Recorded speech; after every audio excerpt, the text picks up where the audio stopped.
Ladies and gentlemen, that phone bell means adventure. Hello? Hello. The young man answering the phone is Archie Goodwin. And the mountain of a man engaged in deep thought in the oversized armchair is Nero Wolfe. What was that? Somebody's going to be murdered who has no manners? Well, what do you want Nero Wolfe to do? Teach him manners? Oh. Hold on. Mr. Wolfe. Yes, Archie? We've got a prospective client. In case someone she knows gets murdered, she'd like you to do something about it. Very well. However, advise her. Yes? Not to get murdered herself. I never take a corpse for a client. Greatest detective in the world.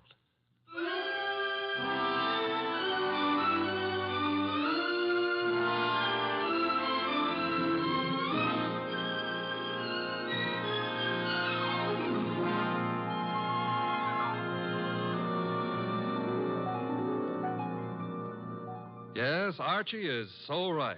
He is the greatest detective in the world, and the fattest, and the least energetic. He's Nero Wolfe, created by Rex Stout and brought to you over this NBC network in a new series of adventures by Mr. Sidney Greenstreet.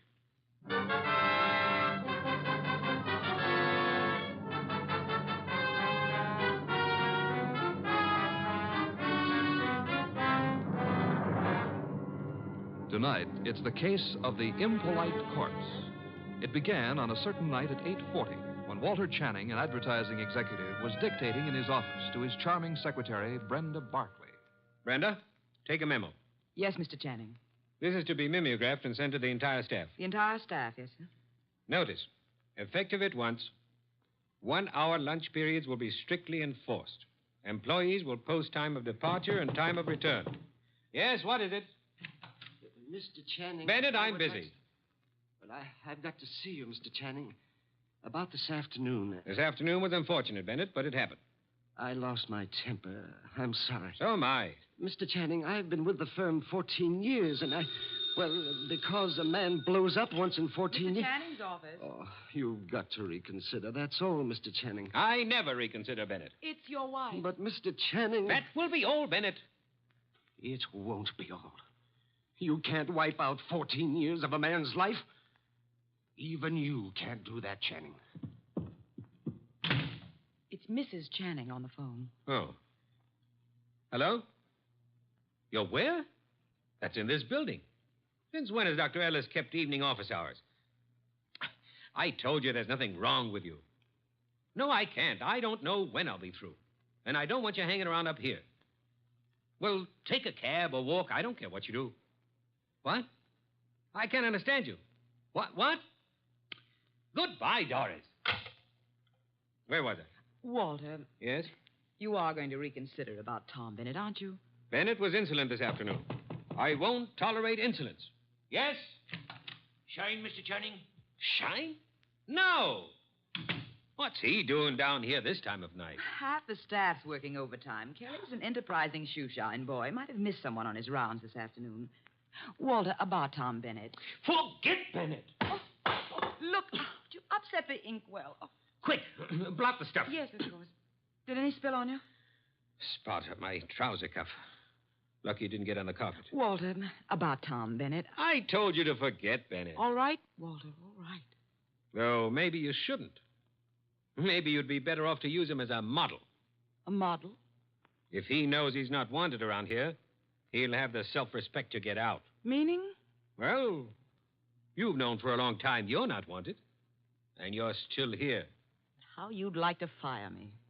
Denying that would be silly. I've been with this firm 15 years in January. Employees get a bonus of stock shares after 15 years' service. That's what I'm waiting for, and you know it. Suppose we get back to that memorandum. You'd like to get me out before I collect those shares, wouldn't you? I said let's get on with the memo. You'd be petty enough to do it, too, if you knew how. There may be a way. There isn't, and you know it. I'm too careful. You can't fire me without cause, and I've given you no cause, Walter. Nothing you can possibly dictate one of your vicious little memorandums about. Don't try my patience too far, Brenda. Walter, what? This can't be us talking like this, you and me hating each other. I find it remarkable there ever was anything between us except hate. Walter. I mean it. Look at you. You were flashy when I met you. You're getting flashier. That means cheaper, Brenda. Stop it. Too much lipstick? Too much rouge? Hair too bright? Dress too tight? You're trying too hard, Brenda. You're labeling yourself like a sound wagon. I wonder what it is that stops me from killing you. Cowardice, of course.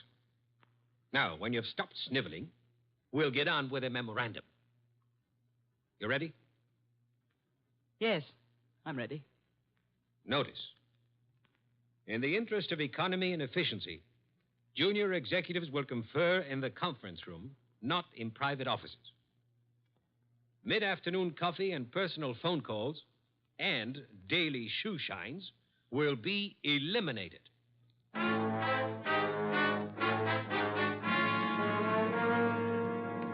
Your name is Barkley, Brenda Barkley. Very well, Miss Barkley. What can I do for you? Mr. Wolf, I don't know how to begin. Well, maybe I can make this easier all around by briefing Mr. Wolf on the Walter Channing case. Hey, that's funny. What? Violet eyes. I always thought they were something the poets made up. Archie. Huh? Oh, the Channing case, yes. One moment. Miss Barkley, look this way, please. To me, an eye is functional object found in mammals, birds, fish, potatoes, and horticulture. Thank you. Go on, Archie. Walter Channing was the boy wonder of advertising. At 33, executive vice president of Winslow, Hart, and Straightmeyer. Just 24 hours ago, they found him at his desk, shot through the heart. They? Who is they? A night porter and a shoe shine boy, is that right? Yes. He'd been dead about an hour. The bullet went through Channing, his desk chair, and lodged in the windowsill behind him. Police thought at first it was suicide. The gun? 38, found it on the floor, 10 feet away. No fingerprints, anyhow, no clear ones. Seldom are on a gun butt. You say suicide was suspected. Why? The gun was 10 feet from the body. It was the smudges. Smudges? Powder burns. According to the papers, he was sitting at his desk. There were no signs of a struggle. The gun was held against his chest and fired. But it wasn't suicide, Mr. Wolf. Walter Channing would never have killed himself. The police have already decided that, finally, according to the evening papers. And I presume you, Miss Barkley, are the suspect. No, not yet. But you expect to be. That's why you came to me. When the police talked to her, Her? Doris, his wife. I've been Walter Channing's secretary for 8 years. At one time, we thought we were in love. Mrs. Channing was aware of this? Yes.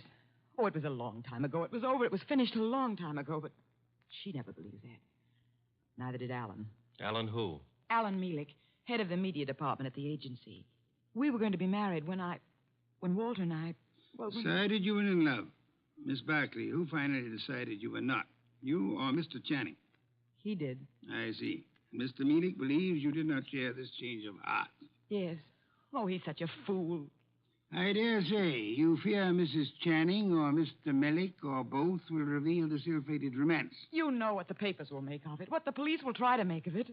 Miss Barkley, did you kill Channing? No. Oh, no, I swear I didn't. Oh, Mr. Wolf, I didn't. Please, for heaven's sake, no tears. Archie, put her in a cab. Yes, sir. Then come up to the plant room. There are some things I'll want you to execute for me. Yes, sir. Women. Bah! Yes, Mr. Goodwin, I'm Abe Jackson, the night porter. I was working late that night. Mr. Channing, his secretary, Mr. Bennett, Mr. Mielek, and his secretary. About 10:30, I met the shoe shine, Kelly, on Mr. Channing's floor. There was a light burning in Channing's plate. We went in to turn it off, Kelly and me, and there he was, sitting at his desk, a hole this big in his chest. Tell me, Mr. Bennett, did Channing have any enemies in the agency? Channing was a slave driver, Mr. Goodwin. The girls hated him, and men were afraid of him. He'd send out memos like this one around. Here, take a look at it. It's typical. No coffee, no shoe shines, no office conferences. If you want my opinion, as one employee out of 150, whoever killed Walter Channing did the rest of us a favor. You're Amy Long, secretary to Alan Mielek. Now, what can you I can tell you plenty. How she jilted Mr. Mielek, took up with Mr. Channing, got thrown over by him. I wouldn't go so far as to say Brenda Barkley would murder anyone. But if she did, Walter Channing would be 1A.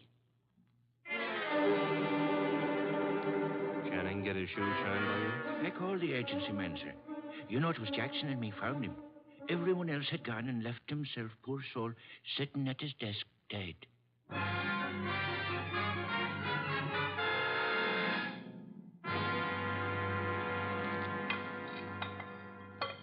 This specimen, the Manamas straight orchid. Beautiful, isn't it, Mrs. Channing? Mr. Millick? I could never quite like orchids. They have no smell, you know. It's pretty all right, but tulips are more in my line, Mr. Wolf. Tulips, Mr. Millick? I had a stand of emperors this spring. Emperors, come in, Archie. Emperors, Mr. Millick? That's the name of a tulip, Mr. Wolf. A peasant flower. I've heard of it, of course. Archie, Mrs. Channing, Mr. Millick, my assistant, Mr. Goodwin. Mr. Goodwin. I didn't know you had company. Mr. Wolf asked us here to explain why Brenda Barkley is worried. And you have both agreed to respect her position. Brenda ought to know I'd never tell the police anything to get her into trouble. Phooey. Sir? He said phooey, Mr. Munich, meaning he doubts what you say and does not admit your right to say it. Archie, Mr. Millick, you say you had never intentionally informed on Miss Barkley. Certainly not. The tongue slips, sir. We would expect you to guard your. What? Do you think What that... I started to say. You asked us here because Brenda Barkley is your client. I despise Miss Barkley. Everyone knows that and why. But I wouldn't stoop to implicating her in murder. You believe her innocent, then, Mrs. Channing? I believe she lacks the gumption to pull a trigger. Poison, I wouldn't put past her at all. Mr. Mealy, would you be kind enough to see me home? Of course, Mrs. Channing. Good day, Mr. Wolf. Good day. And Mr. Goodwin. You have, I suppose, an exhaustive report from me, Archie? 7 pages of notes. Save them and get me a bottle of beer. You're in a rosy mood. What happened?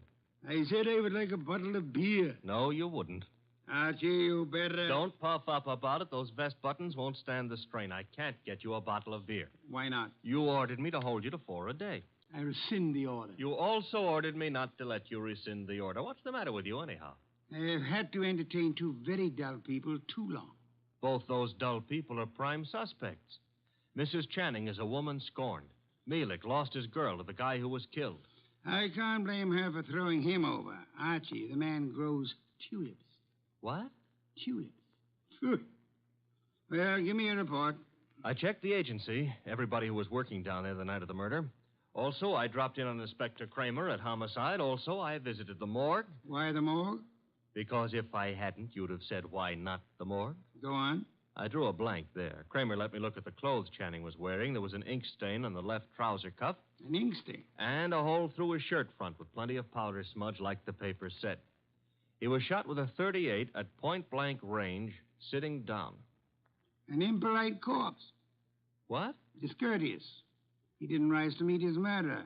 That is most significant, Archie. I know. I've got a theory about this case.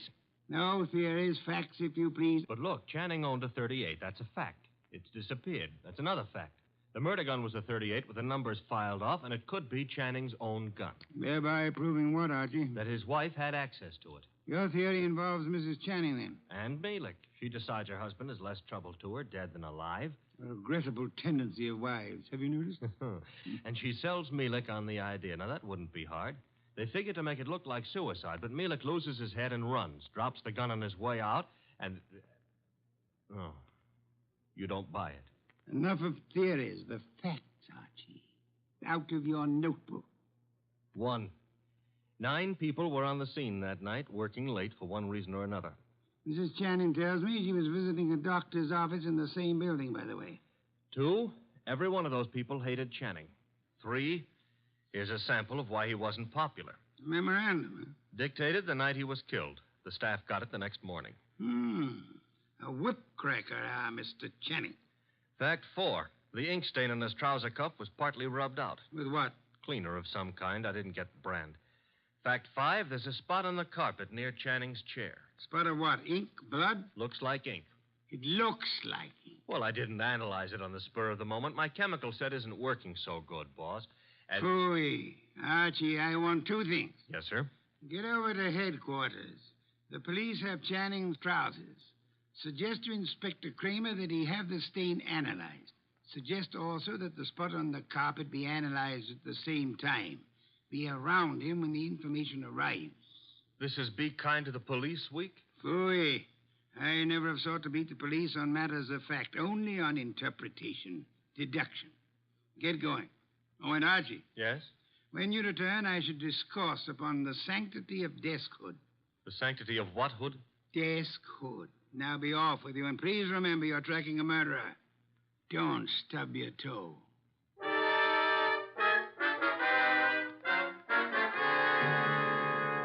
Goodwin, the thing on the carpet was a dye of some kind. Dye, huh? Mm-hmm. How long will it take the lab to give you the analysis on it, Inspector? Oh, not very long. I've got the report on what was used on the trouser cuff right now, though. And? They found traces of carbon tetrachloride. Wait a minute. This goes in the notebook. Okay, carbon tetrachloride. And something else. Goodwin, what's Wolf after? Interpretations was what he said, Inspector. You object? No. Maybe I'll get an interpretation, too. The something else was perchlorethylene. Perchloreth... Why, Inspector, such language.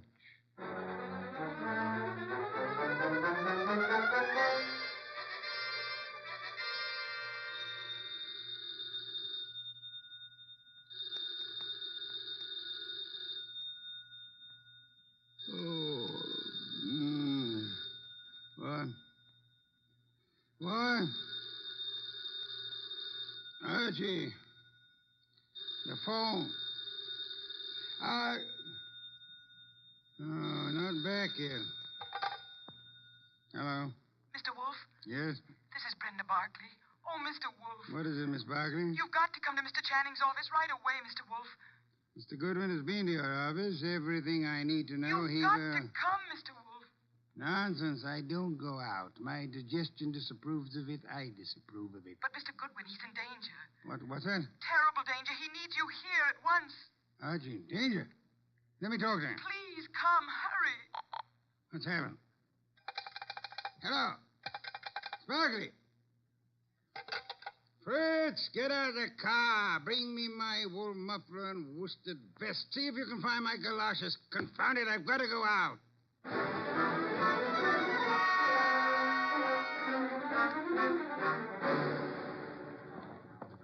Going up. Step to the rear of the car, please. Mister, will you please step back? I'm back as far as I can go. You are? Elevators, contraptions for little men. Come, take me up, young man. Hold it. Hold that car. I'm late for a date with a blonde. 16th floor, buddy. Evening, Mr. Goodwin. Good evening. I was told you were in danger. Danger? Mr. Wolf, what are you doing out down here? Sparkley's idea. About me being in danger? Obviously, she was lying. I suspected at the time. But I fell in with her suggestion. I'm anxious to end the case. My presence here is needed. Don't understand why she'd do such a thing, and why is your presence needed? 16th floor. It's a matter of, perspective. Brenda's got a very nice perspective.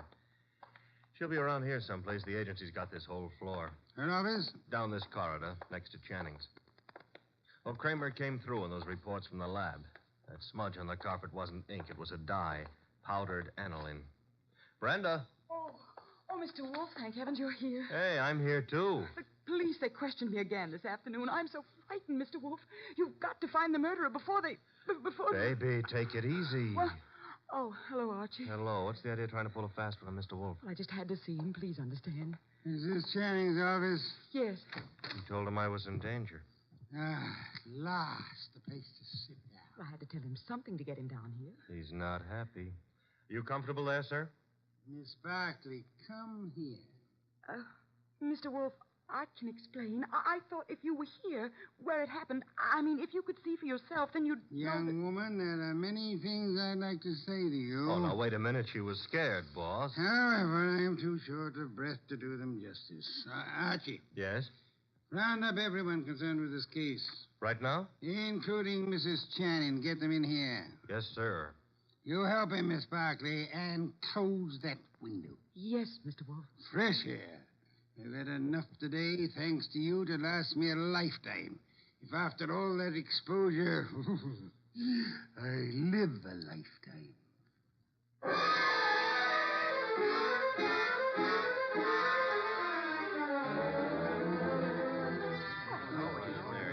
What's going on here, anyhow? A tea party. Find yourself seats. Keep your knees steady. All right, Mr. Wolf, everybody's here. Mr. Shoeshine Kelly? Here, sir, here. It was you who found the body. Him and me, Mr. Wolf. I'm Abe Jackson, the night man. You gentlemen can help us if you will. Oh, to be sure, Mr. Wolf. I'd like to know the exact position of the body when you found it. Well, he was setting up. That's it, sir. Sitting up straight as you please. You'll oblige me if you'll demonstrate. Sit in the chair, please. His chair, sir? If you please. Abe, you. Yeah. Oh, no, not me. Not on your life. There's no easy thing you ask, Mr. Wolf. I'll oblige you.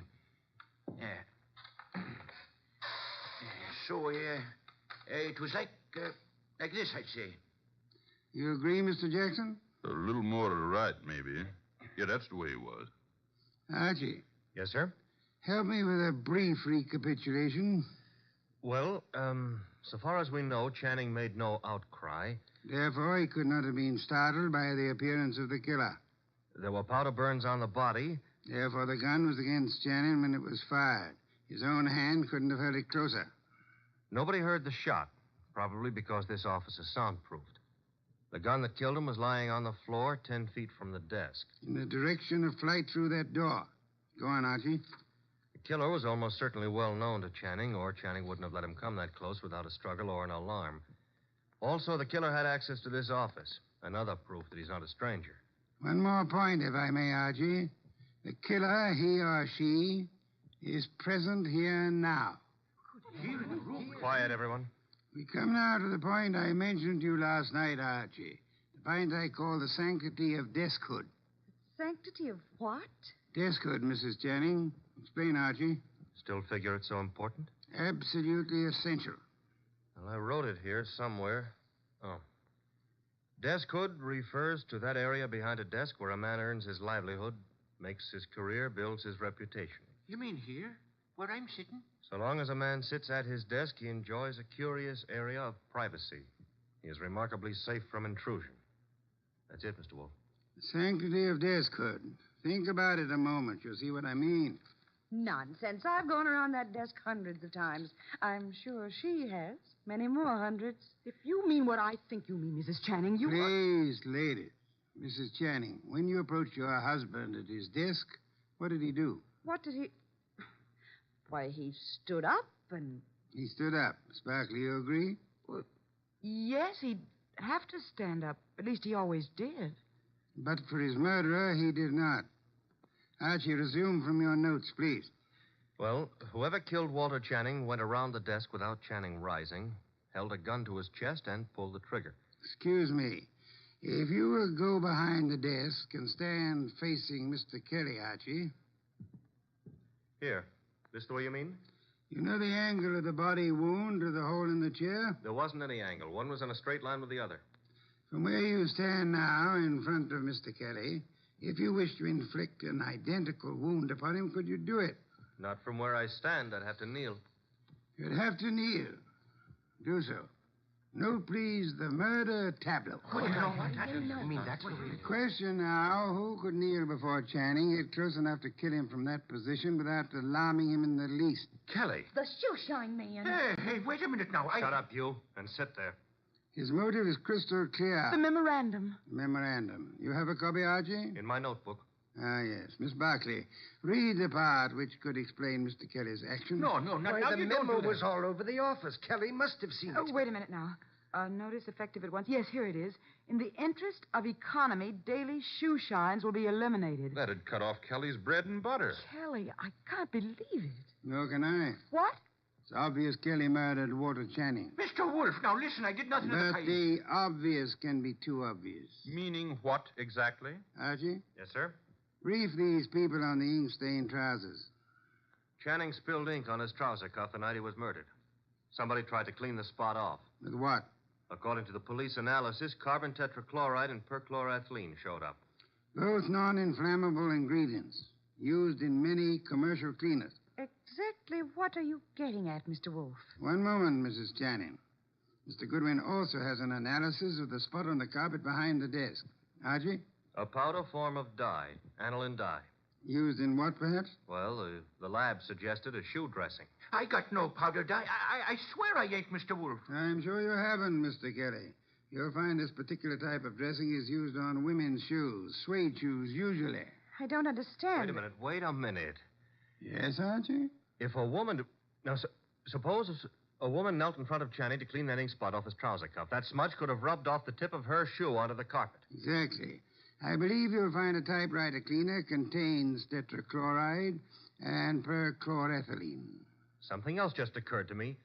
That memo was sent around the morning after Channing was killed. I never thought of that. True, Archie. And for only one purpose, to point suspicion at Kelly. But when the police didn't take the hint... Go on, Archie. What then? Somebody else was brought down here who would. Comes around to 3 questions, doesn't it? Who knew about the memo? Who had access to Channing's file where he kept his gun? And who made sure Nero Wolfe would see the evidence against Kelly? 3 questions, Archie, with one answer that spells the name of the murderess. Our own client, Brenda Barkley.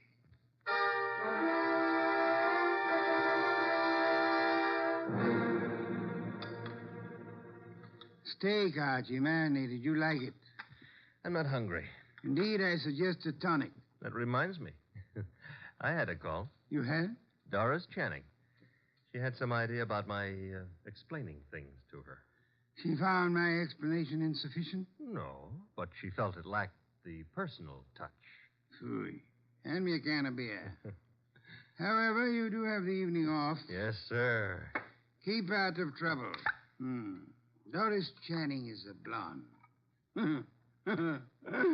That is, try to keep out of trouble. In the company of a blonde who wants to. Good night, sir. Good night, Archie. Good night.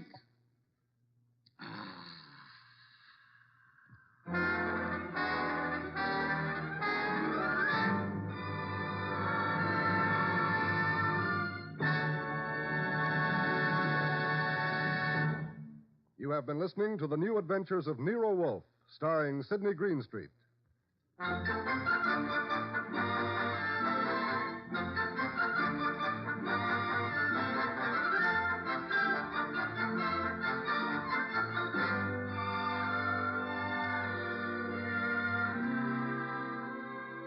Tonight's transcribed story by William Kendall Clark was based on the characters created by Rex Stout.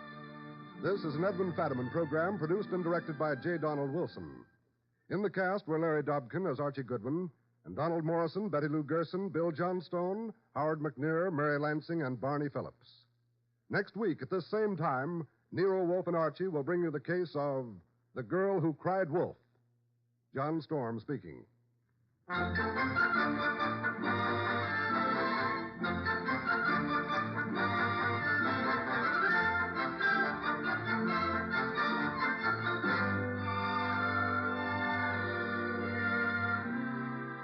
Nero Wolfe, Archie, and all of our cast hope that our listeners have taken time out from this busy Christmas season to help brighten some youngster's Christmas day.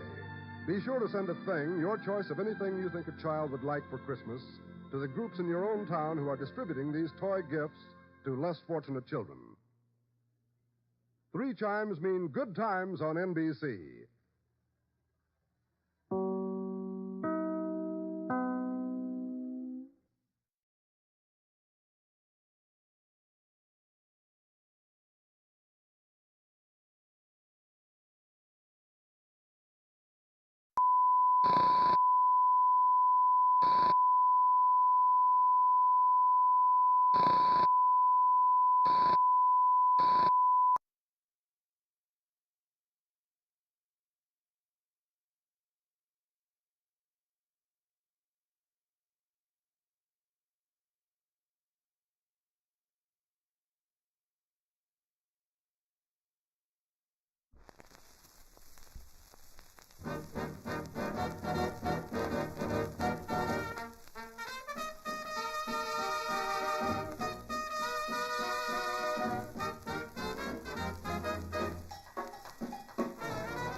Hello there. Good morning, weirdos. What's up? What's going down? What's going down, man? I'm finishing off my cereal bar here. Yum, yum, yum.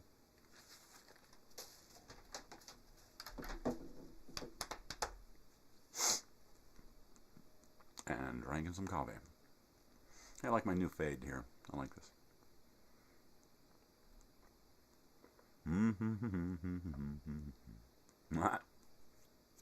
That's pretty funny. What? How about this one? And then,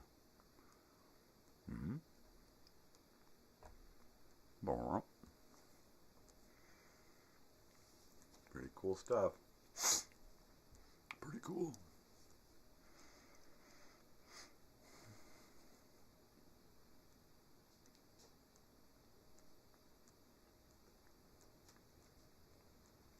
You're going to start to hear my house creaking. We have a wind advisory, and we're in a mobile home in a mobile home park, and mobile home parks create a weird wind thing. You got the streets in between the mobile home park, the mobile homes, and then you've got little alleys, little spots in between the mobile homes, and when the wind comes whipping through here, it just, man, it's weird. It's weird. Trees are snapping and the house is rumbling, windows are rattling. It gets pretty wild. And it's the high desert, so you got that high desert wind. Yep. It's crazy. It's crazy. It's totally whacked, man. Hi, holiday chicken.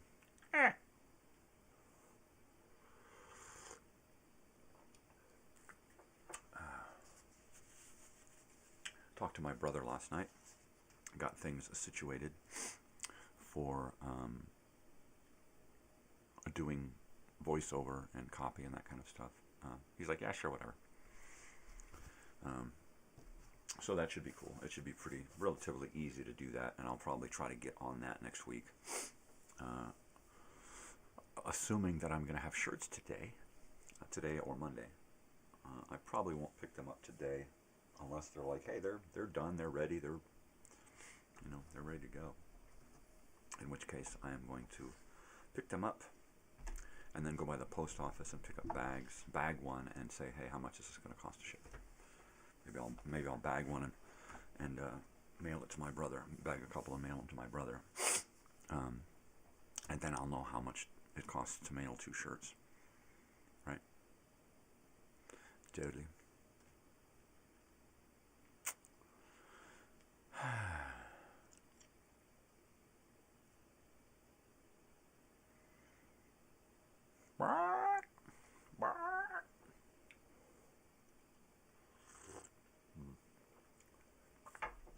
So, my wife last night she prepped the meat for the birria, and it's in the fridge.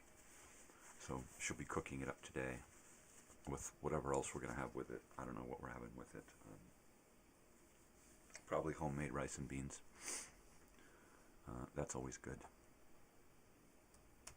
Her rice is just phenomenal. It is the best red Mexican rice ever. It's good stuff. Yeah. Yeah, you can totally hear that wind out there. Oh, howling. It's a howling. Totally. So, I already have the video time machine for this evening. Let's see, what I do not have yet is my set list. And it is approximately a half an hour. So, I did my program guide last night. That's always good. I did the education films, the old-time radio. I got that paperwork done, waiting on some more, waiting on an appointment, yada, yada, And let's see, what did I do with my pen? I probably stuck it in the cup. A do wackadoo, wackadoo, wackadoo. Do wackadoo, wackadoo. Do do do do.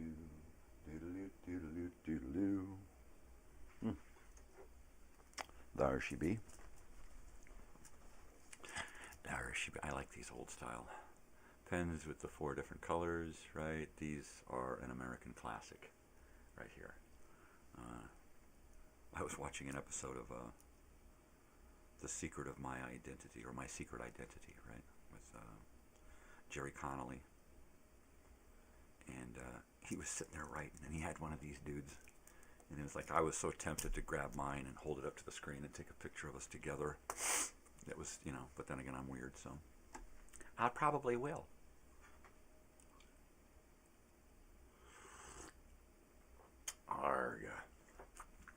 My wife helped me finish off this room here and get it all prettied up for our guest.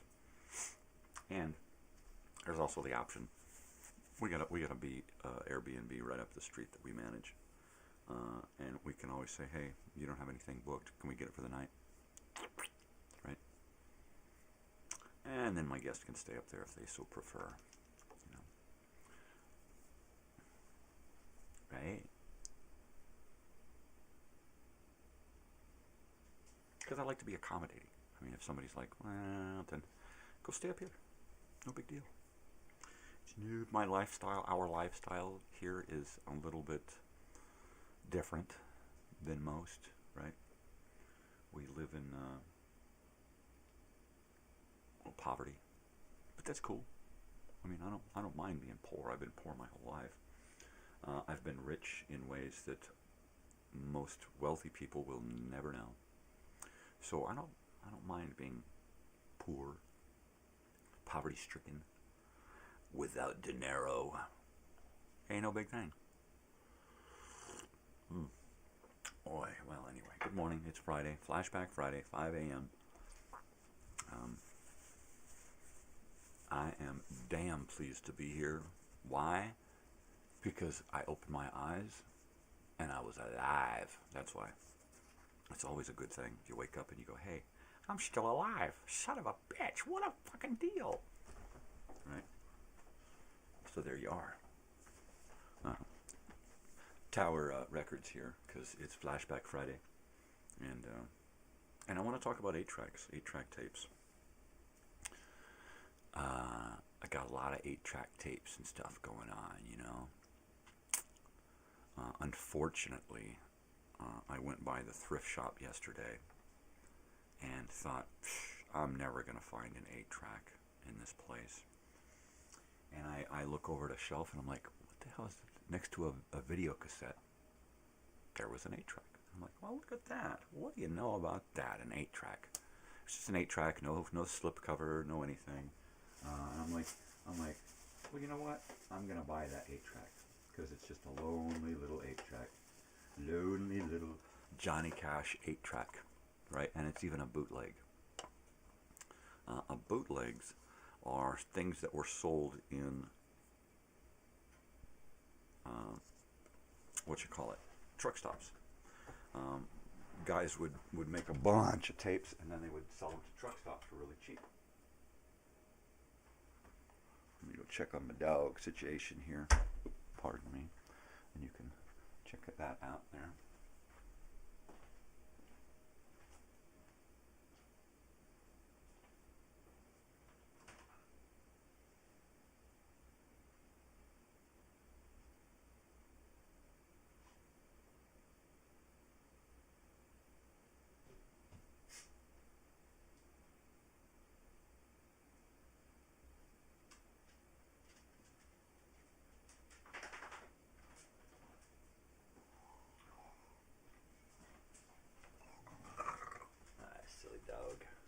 Silly dog.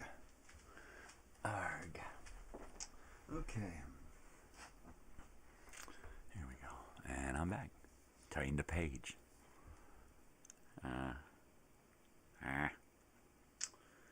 So, anyways.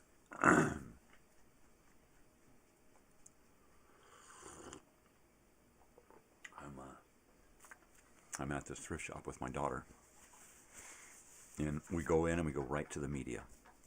We go right to the ancient old media. She starts looking at CDs and DVDs, and there are hundreds of CDs, perhaps thousands of DVDs, right? There's just, everywhere you look, it's just this one aisle is just everywhere, right?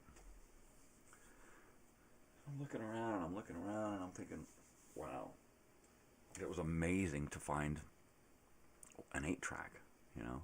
So it's like, all right, well, looks like I'm gonna get an 8-track. And then I spotted another 8-track, and another, and I just said, okay, well, I'm gonna take the ones that look like they're worth it, right?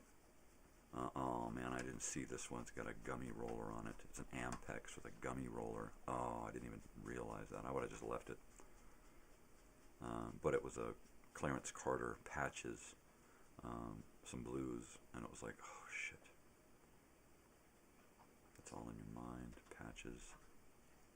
Say, man. Your love lifted me. Changes. CC Blues. Yeah, see, this is a good one. And then I found Lily Tomlin.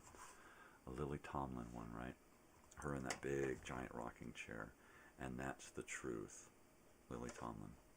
Just a bunch of great stand-up comedy from good old Lily Tomlin. I love me some Lily Tomlin. She's a weird chick, man. She did a great movie.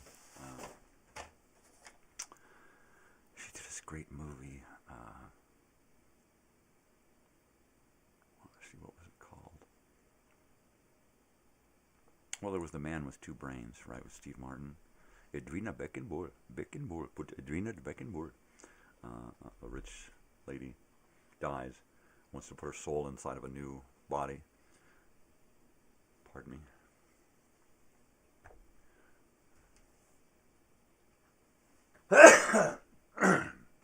Oh, I should have turned the mic off. You're like, yeah, no shit. Yeah. So she gets her body taken out and put into this bowl, this sacred bowl. And her spirit actually gets put into Steve Martin on accident. Right? It's kind of like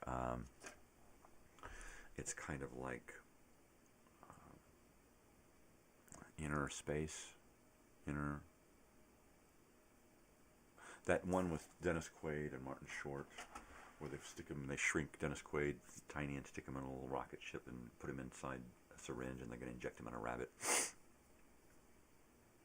I can't remember what the name of that one was, but that's kind of like that, you know. And there's two minds happening inside of one body. What's up, Bessie? You want to go outside? You want to go outside, or you want to go back to bed? She's weird. Come on, baby. Come on. What do you want to do? Outside? You want to go back to bed? You go back to bed. Come on.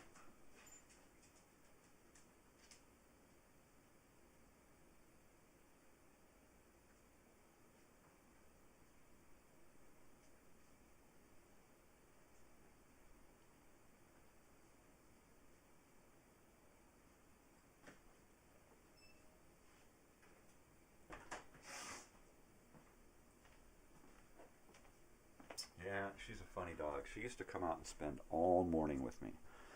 And she'd come out and she'd lay down and she'd get up and she'd kind of move around the room and hang out with me, and then go out and get drinks of water and eat and kind of hang out.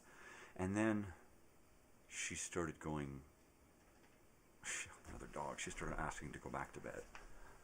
And the time she was out was shorter and shorter.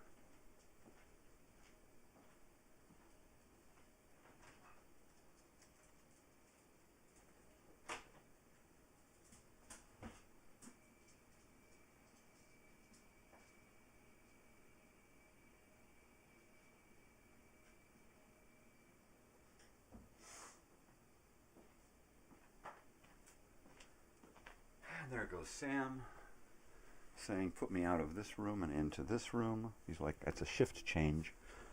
Okay, I'm back. All this up and down in the morning. I'm getting too old for this shit. My body's just fucking beat up. Just old. So, let's see, another one that I found. Another 8-track was The Electric Horseman, featuring songs by Willie Nelson. All right. And that one's in good shape. I looked at all of them, of course, except for that stupid one that's all gummed up. Mama, don't let your babies grow up to be cowboys. Alright. And then I found this box that looked remarkably like a VHS, right? And then I was like, wait a second, that's a little odd shaped to be VHS. Is it a book? What is it? So I open it up, and of course it's one of those two cartridge 8-track sets, little box set. Country Music Cavalcade, right? So I'm like, all right, and those are great tapes. They're easy to open and repair. Their tapes are in great condition. I mean, the pads are even still good on this. I could put these in and play these right now, provided that the foil splice is still good. But, I mean, the box is a little worse for wear, but I paid $1 for it, you know. And then last but not least, my favorite of all purchases is this one here. And what somebody did was they took their favorite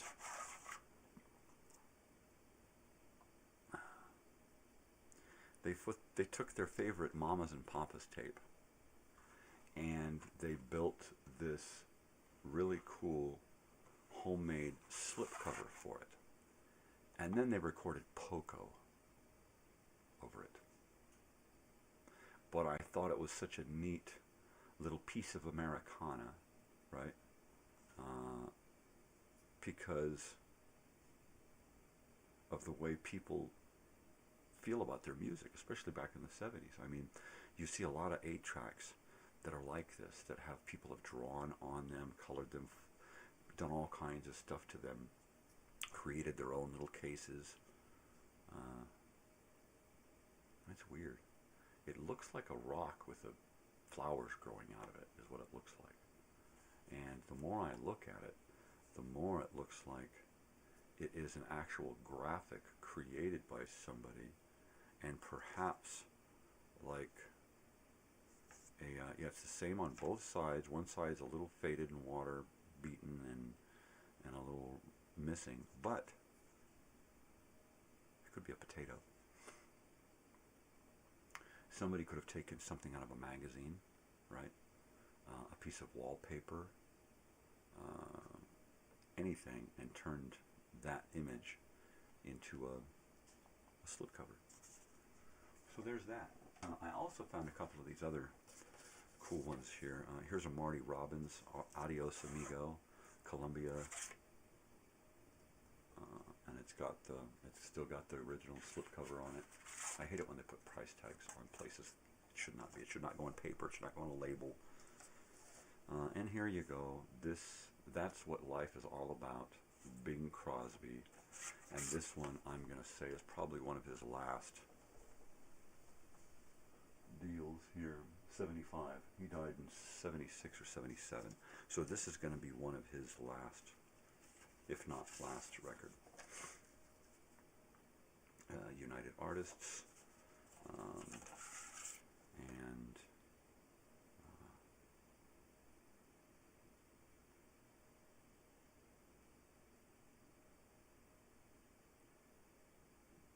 let's see, 75, yeah. Roman numerals check out as well. I think it's pretty cool. Got a United Artists tape, United Artists case. This is going to get, they'll just get piled in with my other hundreds of 8-tracks. In fact, Joey's probably going to be here in a little while, and I'll probably try to talk him into sitting and going through 8-tracks and going ooh and ah, right? They make neat If anything else, they make neat shelf stuff, knick-knack things. If you're into music, if you're into vintage stuff, if you're into the past, then yeah, that's the way to go. I mean, even if you've got like an old 8-track stereo that it doesn't have to work, but it's like up on a shelf, and then you've got like a little stack of 8 tracks next to it, and then maybe next to that you've got a little case of 8 tracks, right? That right there is a great little display, right? And then behind that you put a couple of displays of the album, like a window display or something. That'd be cool. Or you can build one of those frames that's like 6 inches deep or something, and you can hang it somewhere where it can be embedded into the wall, and then fill it with all kinds of cool memorabilia. Have it like poster size, right? And then with some little shelves and things in it, places where you can put concert tickets, and you know, like when we go to a show and they shoot that confetti stuff up in the air, like my daughter and I are always trying to grab like handfuls of that confetti and jamming it into our pockets, right? And then when we get home, we take it all and we straighten it out, and we flatten it, and we put it in something, and then we add it to the collection of, there's the stuff from this concert, and here's the stuff from this concert, or here's a bunch of stuff from different concerts for this artist, you know. And we're just kooks like that. If you look through my bags and pockets and stuff, within a couple of days of going to a concert, you'll be pulling concert stuff out, confetti, receipts, ticket stubs, and that kind of shit. You know, in and out paraphernalia, which reminds me, I have to get some more in and out paraphernalia. And I gotta find out where to get their buns. I gotta get some in and out buns, baby. If I can get in and out buns, and go to the Stater Brothers and get some ground chuck, right? What I'd like to do is be able to, because we don't have an in and out near us, what I'd like to be able to do is, at some point, maybe when I got new teeth, have make a couple of In-N-Out burgers and fries. My wife makes great homemade fries. And have some of that paraphernalia. Go to In-N-Out and say, hey, can I get a couple of those fry packs and those hamburger wrappers, please? You know, for my collection of In-N-Out stuff. And give me one of those T-shirts too. And then I bring it home and I sit it up in my cabinet here, and I go, ooh, look at my In-N-Out cup with the straw and the lid.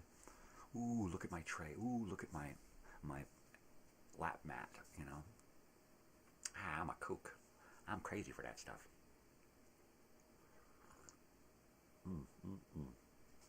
Oh, yeah. I went out to the reservation and picked up another satchel.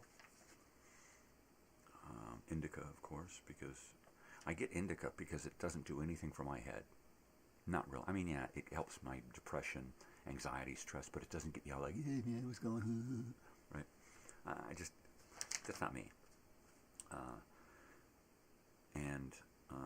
So I get indica because it helps with everything, but it doesn't get me like loaded, right? It's a body high.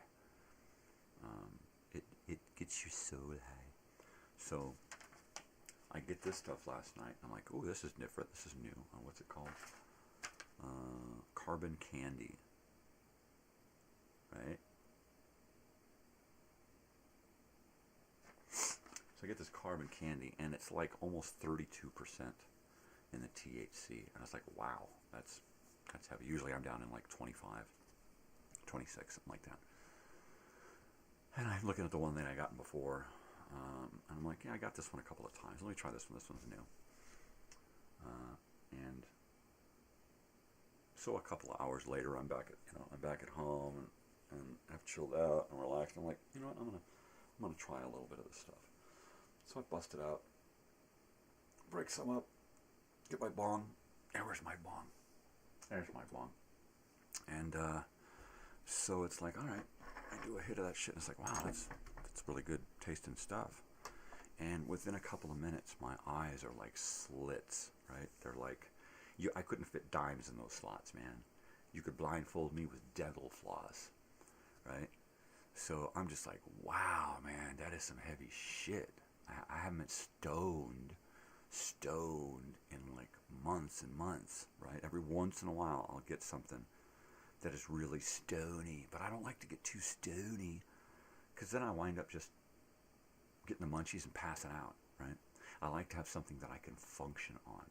If I have some really good stuff, to me, the really good stuff is I take a couple of hits and I work for hours on my computer, and then I gotta make myself stop and take another hit, right? This stuff is really good. I just get fucking lit up. Last night I had like, I think 2 or 3 hits last night in all, and I was like, fuck, wow, man, wow. I was going to get into bed and read, and I decided, fuck that, I'm just going to get into bed and close my eyes, man. And I did. I got to sleep really early, and I got way too much sleep. Way too much sleep. Yeah. God, I'm real excited about this weekend. This should be fun, right? If the work hadn't picked up, I would have sent my wife to go have some fun, and I would have just stayed here and cleaned a couple of houses. But it's more than I can handle by myself. She can handle a lot by herself because she can just spread it out, right? I could probably do 2 little houses in a day, right? But then the next day I'm going to be destroyed. And if I got to do another house the next day and a house the day before, man, forget it. Just forget it. But I think we're going to plan a trip this next time. Someplace we can take the dogs. You know, we'll just take off, do like 2 nights. Go somewhere. Walk the dogs around, have some fun, come back. Of course, camping is always more fun for the dogs because they're outside all the time. Of course, our dogs will be like, I want in the tent. Get me in the tent. I want to go in the tent and lay down. Where's the bed? Bunch of lazy dogs. I got to warm up this covet. All right, so let me see. I'm going to move my chair here. Go ahead and move this camera. Hey, look at that. Old Hunchy. Hunchy the Hunchback. Take some of these tapes here and go ahead and stagger some of these around here. Old Bing Crosby.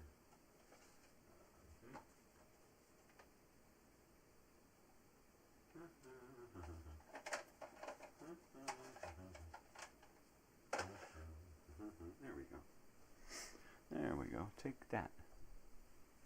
Yeah. There's my tapes. Cartridges.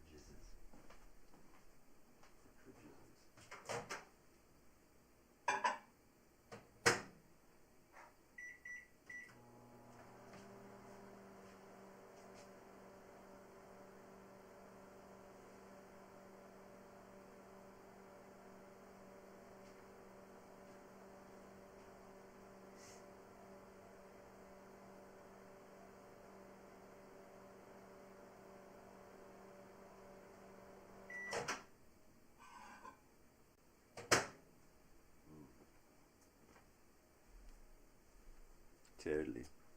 Oh my God, like no way.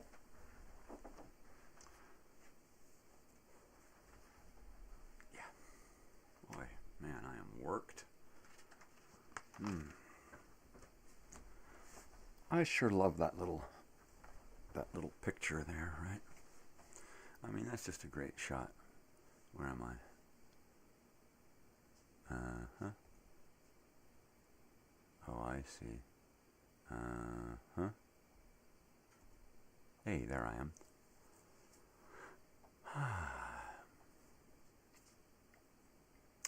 And that's just one small look at this room.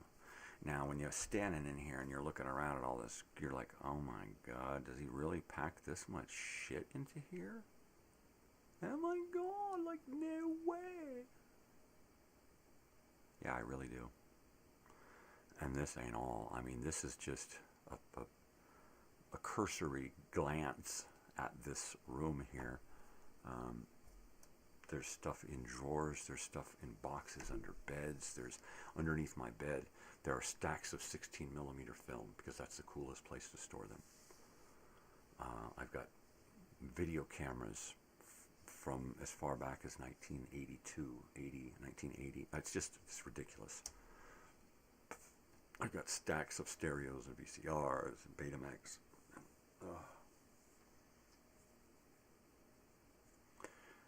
It's overwhelming to me, and I'm the keeper of all of this stuff. What I need are people who are like me, who want to like share and trade this kind of stuff, but locally, because I'm not into mailing this kind of shit. There's shit, you know, it was hard enough to get it mailed to me, hoping that it got to me in workable condition, right? Yeah. I mean, I literally have boxes and boxes of foam and padding and boxing stuff, just in case I have to mail something, one of these items. Because there's a lot of it, and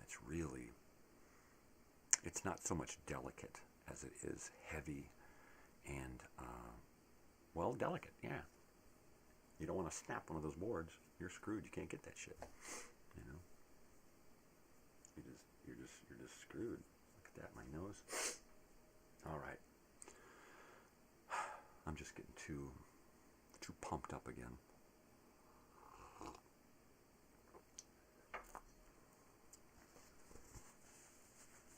Yeah.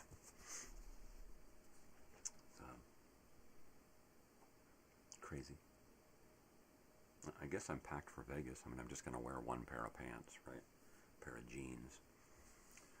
There's really no need to wear anything else. Maybe, well, I guess maybe I'll dig up a pair of shorts or something in case I decide to go hang out at the pool, right? In fact, I should make a note of that. A couple of things that I need to check and see if we need to put me on the car insurance in case I need to drive. My daughter says parking is like unavailable at the event, so they're going to need to be dropped off and picked up. And I'm like, well, fucking Uber then. And she's like, nah, it'll be expensive. My wife's like, nah, it'll be expensive. And I'm thinking, it can't be that expensive, right? $20. You know? Figure maybe parking nearby at a casino and going over. I don't know where the place is. So we'll just have to play it by ear. Oh, food. Food. Definitely food. We got to bring food and drink from here because out there everything costs 4 times as much. You think it's expensive here. You get to Vegas and it's like being at Disneyland. Seriously.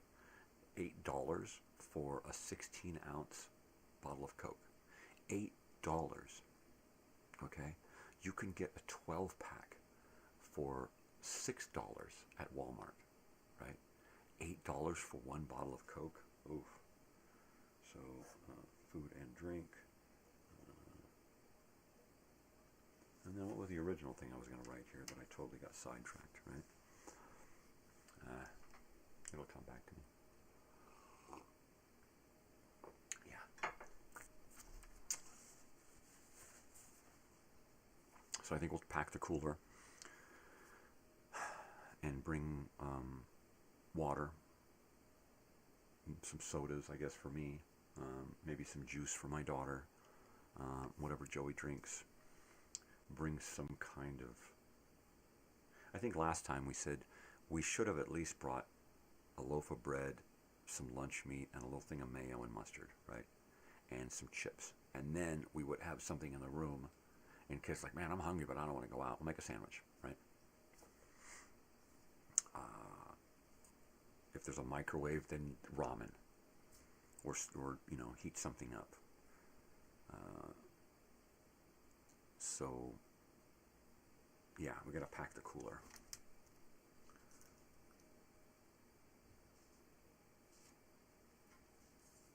Here are these got foil on some of these windows to reflect out the heat in the summer, and when the wind blows, it blows up through the cracks in the window, and that foil starts making weird noises.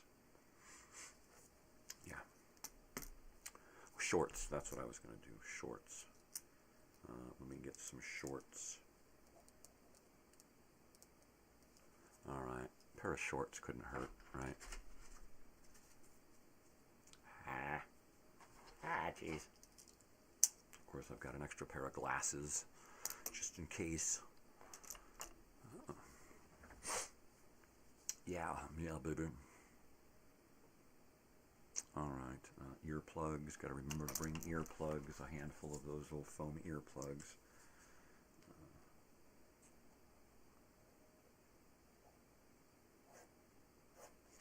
Importante. I mean, my daughter, she's like going all out. She gets these little clear bags, concert bags with handles and straps. She's got a small one for personal stuff. We've got a bigger one for merchandise, right? It fits records, but the posters and don't go in. And if you get too much stuff, it won't zip. But it's great because you can carry those in, and they don't harass you when you've got a clear bag. They can see everything, so you're safe. It's easy to get through the checkout, the check-in thing, the security check. So yeah, but I think she said she wants to get there on Saturday and go to the event and do merchandise that day, so that they don't have to worry about it on Sunday, which is smart. But she's got her little clear bag. She's like, okay, I need for a long day. I need to get some gels, some new insole gels for my Converse, because she's going to wear those knee-high Converse, right? It's like, okay, so we got her those and installed those, and then she wore them to school one day to make sure that they were good. She got those little packs of hydration electrolyte stuff that you pour into a bottle of water and shake it up and drink it. So she tried one of those yesterday and said, yeah, it'd work. She got little snack bars, and she got, like chapstick and all the little things that she needs to be out there for the whole day. Face wipes, right? I'm like, wow, she's the one you want to go to a concert with. I swear to you. She is a concert veteran. She has gone to upwards of 20 concerts in the last couple of years or more. Right, more. Yeah. 22, 23.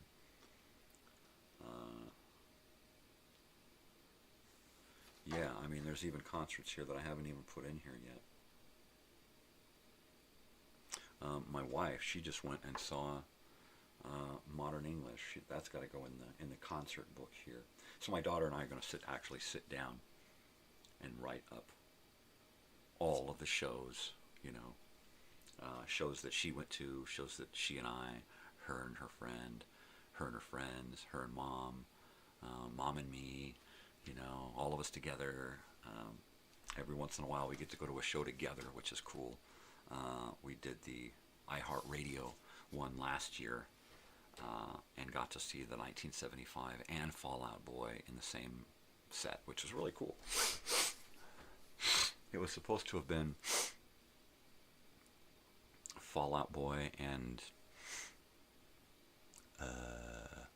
Paramore. Paramore had to cancel, so they brought in the 1975, who was on tour, doing still at their very best, and we had just seen them at the Hollywood Bowl, which was cool, and then a few months before that we had seen them at the Forum. So I actually got to see 1975 3 times thanks to my daughter. One of my favorite bands. They do a great live show. One of the best live shows I've ever seen. Their stage, phenomenal.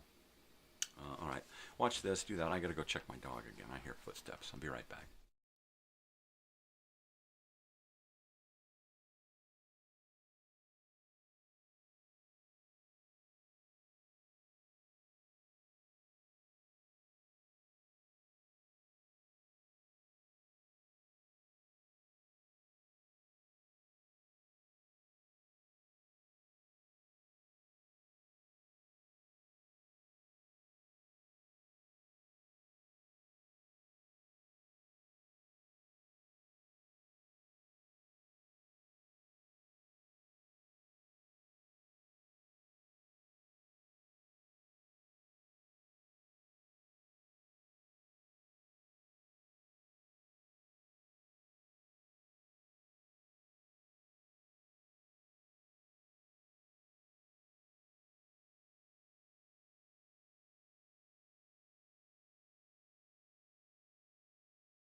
Well, anyway, I was saying stuff, but you couldn't hear me. But there's Bessie. There's Big Face. I talked her into coming and hanging out. She thinks she's a little dog stuffed into that big chair. Yeah, she's funny. All right. Hey, Holiday Chicken. What's up, Ace? Ace. The Holiday Chicken is wearing his mask. Chicken, rooster, whatever. Whatever. Let's see. Did I smoke anything yet? I don't think I did. I still feel weird. Too much sleep. When I get too much sleep, I get way kooky.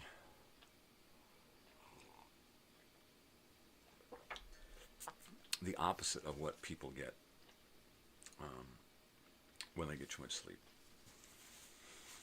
When people don't get enough sleep, they usually get kooky. That's when I'm normal. I'm normal on a couple of hours of sleep, right? That's normal. I function perfectly. I get tired quick lately. I used to be able to function 8, 10-hour days, 12-hour days on like 5 or 6 hours sleep. And then if I did that every day throughout the week, by the end of the week I was going on like an hour, 2 hours sleep. I'd start off the week like trying to get a good 6 or 7 hours sleep Sunday night. If I was lucky, that would be like max. And then the next night, an hour less. The next night, an hour or two less. And by the time I get to Friday, man, the end of the work week, I'm like, I'm not getting any sleep at all. And it's just the way my body works. And it sucks, but that's just the way it is.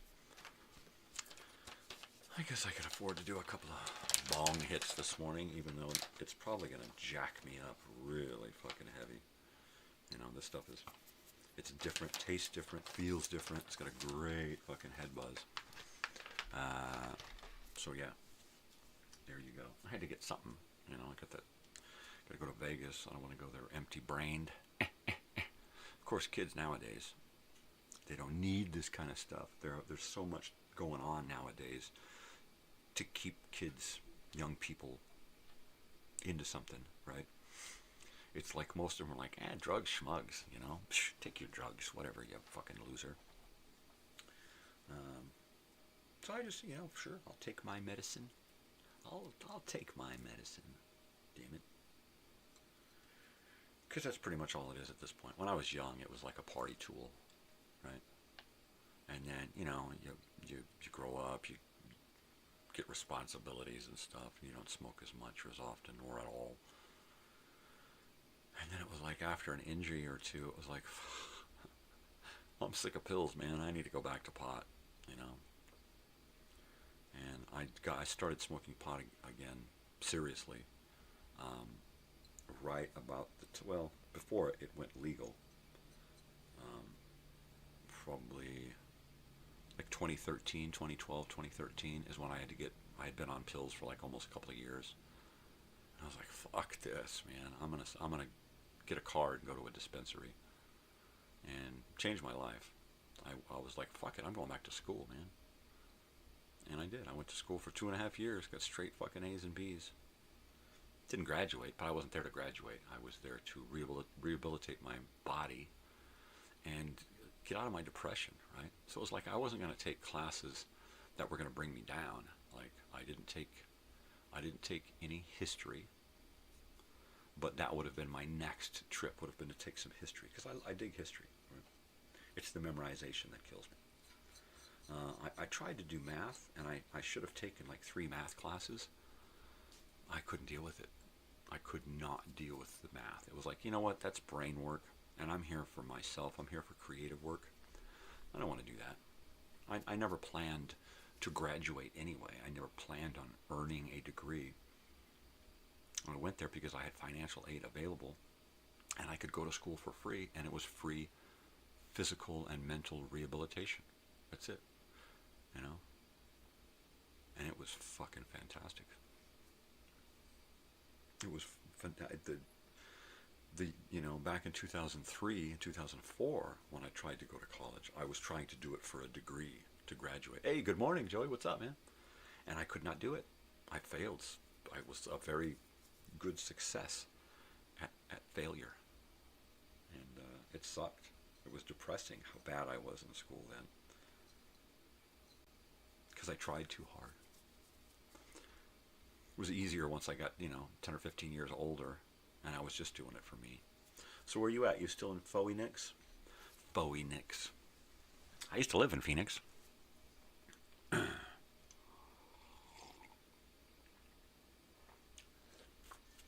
What, off Cherokee, I think? Cherokee, 43rd Avenue, and the 10, you get on, it's the 10 to 43rd, I think it was what it was. Go up halfway to the railroad tracks. There was an apartment building on the side. My school was up by the railroad tracks off to the left. It was great. Just got out of the shower, right on.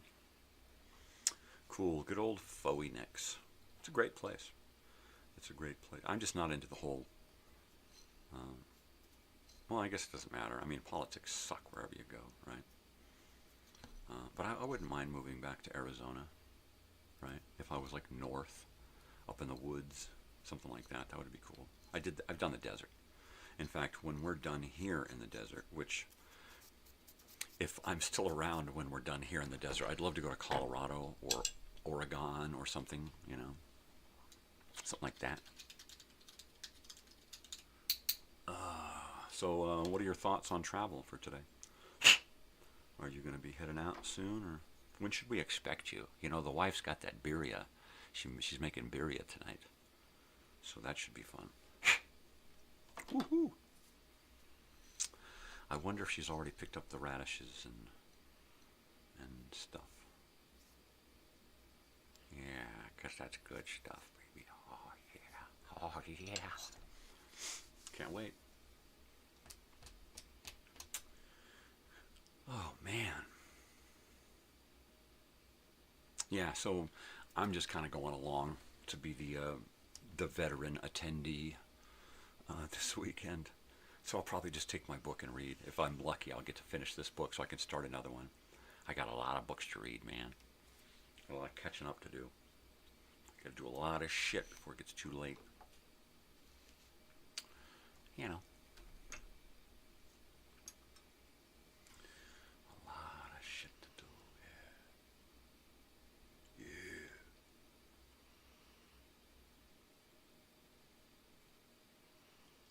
Yeah. All right. All righty.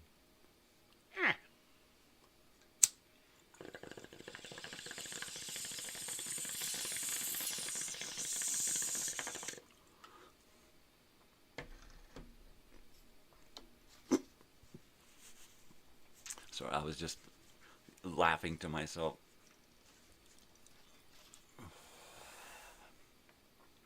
Yeah, it's about I guess, give or take, right?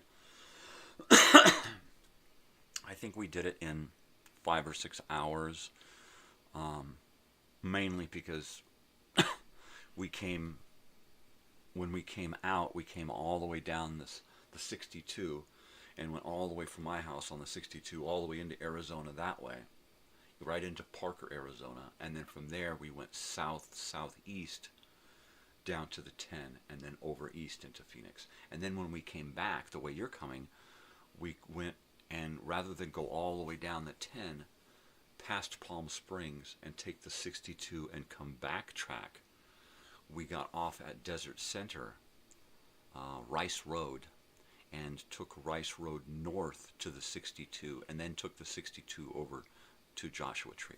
And it's actually a nicer drive. You don't have to do all of that freeway driving that's just straight, flat, I'm going to go to sleep driving.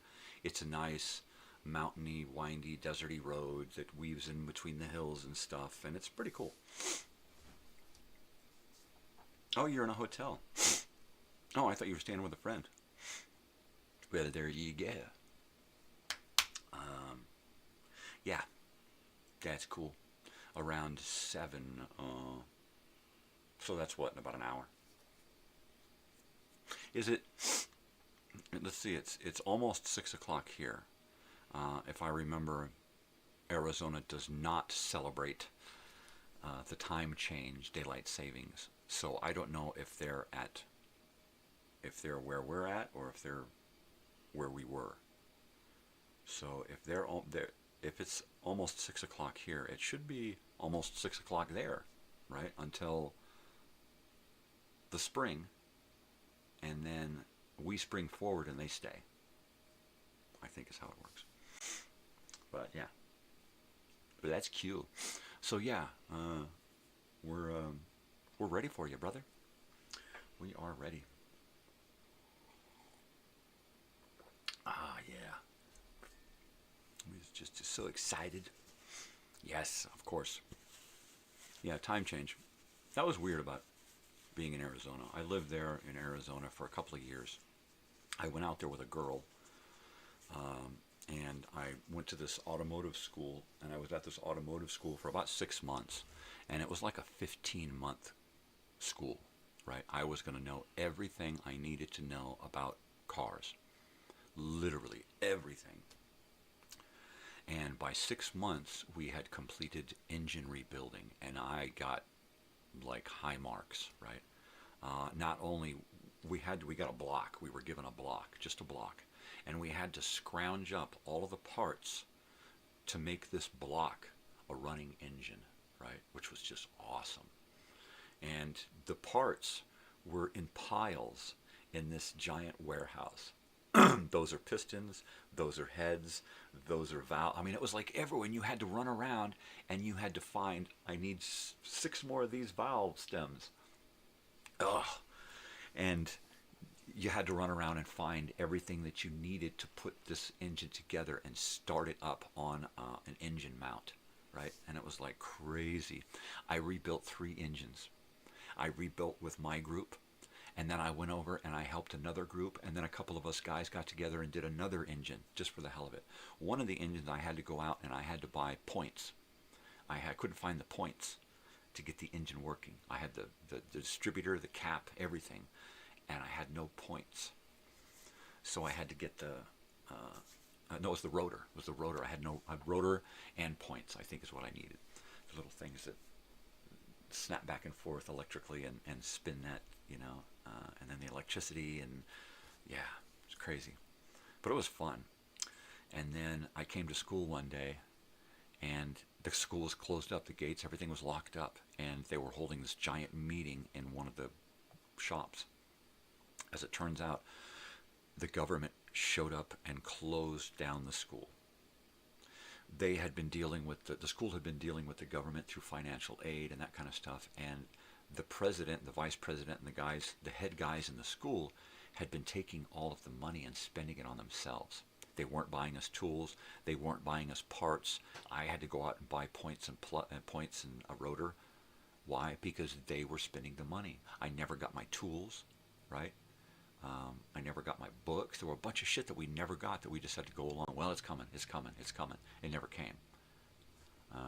But the president, the vice president, all those guys, they all got cars and fancy houses and stuff, and we got screwed. So they closed the school down. Another local automotive school said that they would take us in and let us use whatever credits we had earned there, which was bogus. We were at this school for 6 months, and they gave us 2 weeks worth of credits at this other school. It's like, no. Because why? Because they wanted the fucking money. And they didn't want to turn out idiots who were going to make their school look bad. So I went to the school for a couple of weeks, and it was like, you know what? I'm not going to start over again. I'm not going to redo all of this shit that I already busted my chops on. No. And I dropped out of that school, and I went to Al Collins Graphic Design School, and I enrolled there. And all the while, we're trying, me and this girl and her kid, we're trying to survive in Arizona, moving around apartments, trying to get help, WIC, and all this other shit, financial aid and government assistance, and churches, help from churches, and, you know, mowing people's fucking lawns and shit, anything to get by. At one point, we lived with my grandfather and my mother, who were living together in Scottsdale. And we lived there for a little while. And it was, and we finally got an apartment in Tempe, near the school that I had finally changed into. And at one point, the school became more about turning out little money makers, and that's great and all, but I wanted to learn the art end of it and how to create and the whole, and that wasn't this school. And I realized that I was an artist in in a graphic design school, which means that I was never going to get the satisfaction of my work because my work was all about the dollar sign. So I wound up leaving that school. I wound up leaving the girl that I was with and coming back to California, and left that all behind, left that whole couple of years behind, and moved to Mammoth, worked on the ski resort, and became a house painter. So that by 93, 94, 95, I was doing that thing, hanging out in Mammoth, going to the Renaissance Fair, doing Grateful Dead concerts. Yeah, it was different. It was a change, and that whole relationship thing that I had with that girl just destroyed me. I was content on being a bachelor for the rest of my life. I was like, fuck this, fuck that whole end of it. Should I be fucking gay or something? I mean, I was just done with it, right? And so, I'm a guy, so I still dated a little bit off and on, hooked up with girls here and there at the Renaissance Fair. There was slim pickings in Mammoth as far as people that you can really trust to get involved with on both sides, male and female. So I was like, what, I'm just not even going to try to look for a girlfriend up here. They're up there for something else. They're not up there to do that. And I was looking for someone to kind of hang out with and spend some time with. I knew I wasn't going to find it there, so it's like I got to relocate. By 97, I was seriously thinking about leaving Mammoth. By 98, I had already left Mammoth. 97, the winter of 97, I bailed and went to an ELO 2 concert in Oceanside on the beach. Went to that concert and thought, you know what, I want to move down here. And within a couple of months, I had moved down there and was working down there. And I walked into this building and heard this girl laughing. And it was like, okay, that laugh right there. I could spend a lot of time with a girl who laughs like that. And within a couple of months, we were dating. Within a year or so, we were married. And oh, what a ride it's been, 25 years later. Still married. Kids at the university. I would say that if I were a real estate mogul or had my own business, I would not be as successful as I am right now. Beautiful wife, very, very promising student in my daughter, and who knows where she's like a rocket, and however she decides to take her life, she's just going to rock it. She's just going to knock it and rock it, So I'm a success. It's not about me anymore. Feeling good every day about where I'm at in life and what I'm doing and the people I know and the experiences I'm having. That is way more than I could ever ask for. I never got that. I never got this much out of life when I was going to work every day, busting my ass, taking the weekends and going to Disneyland or partying on the weekends and getting drunk and stuff. I never got as much out of life as I do now with the small little world that I've created for myself, That's just weird. It's just weird how things work out. At this point, I wouldn't want it any other way other than maybe a slightly bigger house to hold all of my crap in one room. That'd be great. If I could get all of my old crap into one massive room, that would be beautiful.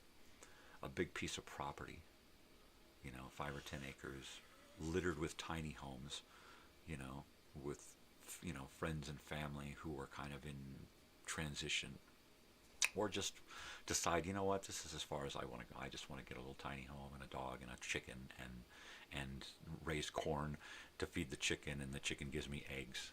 If that's all you want to do, fine. Let's get a little ranch and we'll turn the main house into like a community house and have little tiny homes all over, and you just ride your bike over to your neighbor's house and borrow some tomatoes and drop off some eggs, and everybody's got a garden and grows different stuff. We all raise animals and we make arts and crafts to sell at the local markets, you know. I mean, live that hippie communal life. That would be great. That's the way I'd want to check out, you know, living in a place like that. That'd be awesome. It'd be totally awesome. Because that's kind of like the way I grew up. When I was a little kid, that's what I remember about being young, is living in a hippie neighborhood where everybody shared everything. Everybody took care of each other. You know, there was never any want or need. It's like, it was really, really cool, you know. Everybody knew everybody. Everybody took care of each other. It was this nice little, tiny little canyon community in Sierra Madre. Just beautiful. And so if I could create something like that in a little forested spot with a little creek going off to one corner or something, you know, and I don't know. I just envision this, you know, perfect little neighborhood where we all just kind of take care of each other, you know, old people, young people, kids that don't really have anybody, you know, orphans and runaways, animals that, you know, three-legged dogs and shit that nobody wants. You know, a kid raises a pig and just cannot see to sell it to slaughter, so he gives it to us because he knows that we'll just let it rummage through the gardens and eat, you know. And there's lots of food in the community to give to this pig, you know, something like that. That's what I'm, you know, little stories like that. Yeah, that's just a nice, happy little, you know, everybody's got little jobs that they go to or do from home, you know. You share meals together, you know, a couple of times a month. You get together and create things to sell, raise food and things to sell eggs and onions and potatoes or whatever.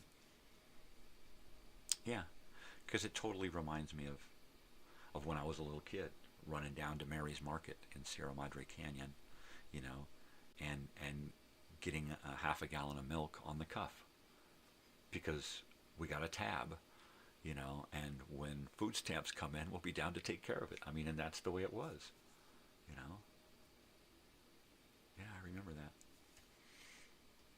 When I was about 3 or 4 years old in Sierra Madre Canyon, that's when I started to get those, that's where my memories go back to, you know.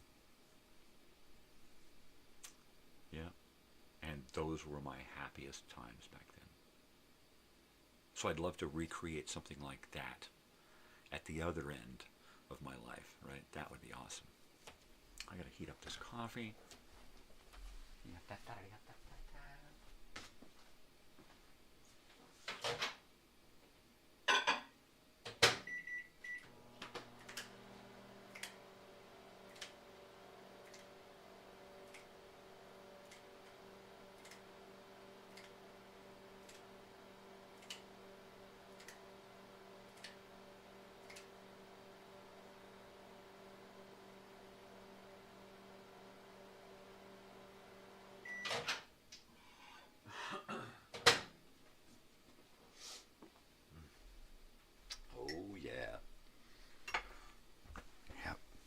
But I'd like to do it someplace in like Oregon or Colorado or someplace a little with a nicer climate, some season change. And I mean, you know, it's either, you know, butt-ass cold or blistering hot, you know. And I like to get someplace where it kind of,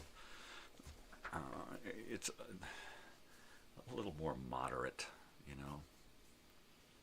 Because I've been in the extreme cold before, living in northern Nevada.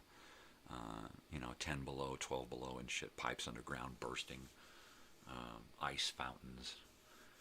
No.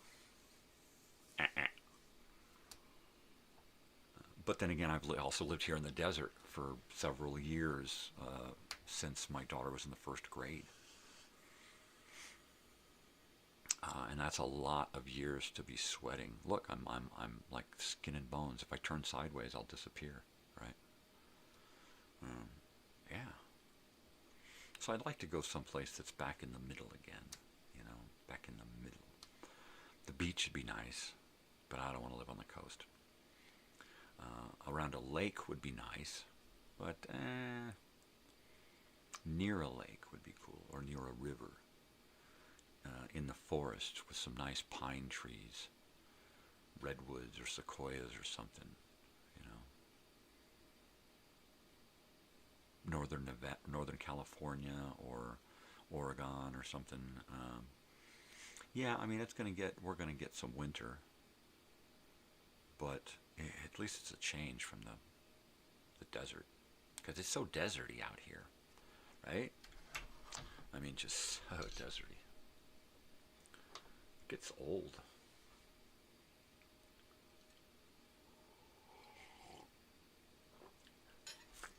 So the kid is going to be in school for another year and a half.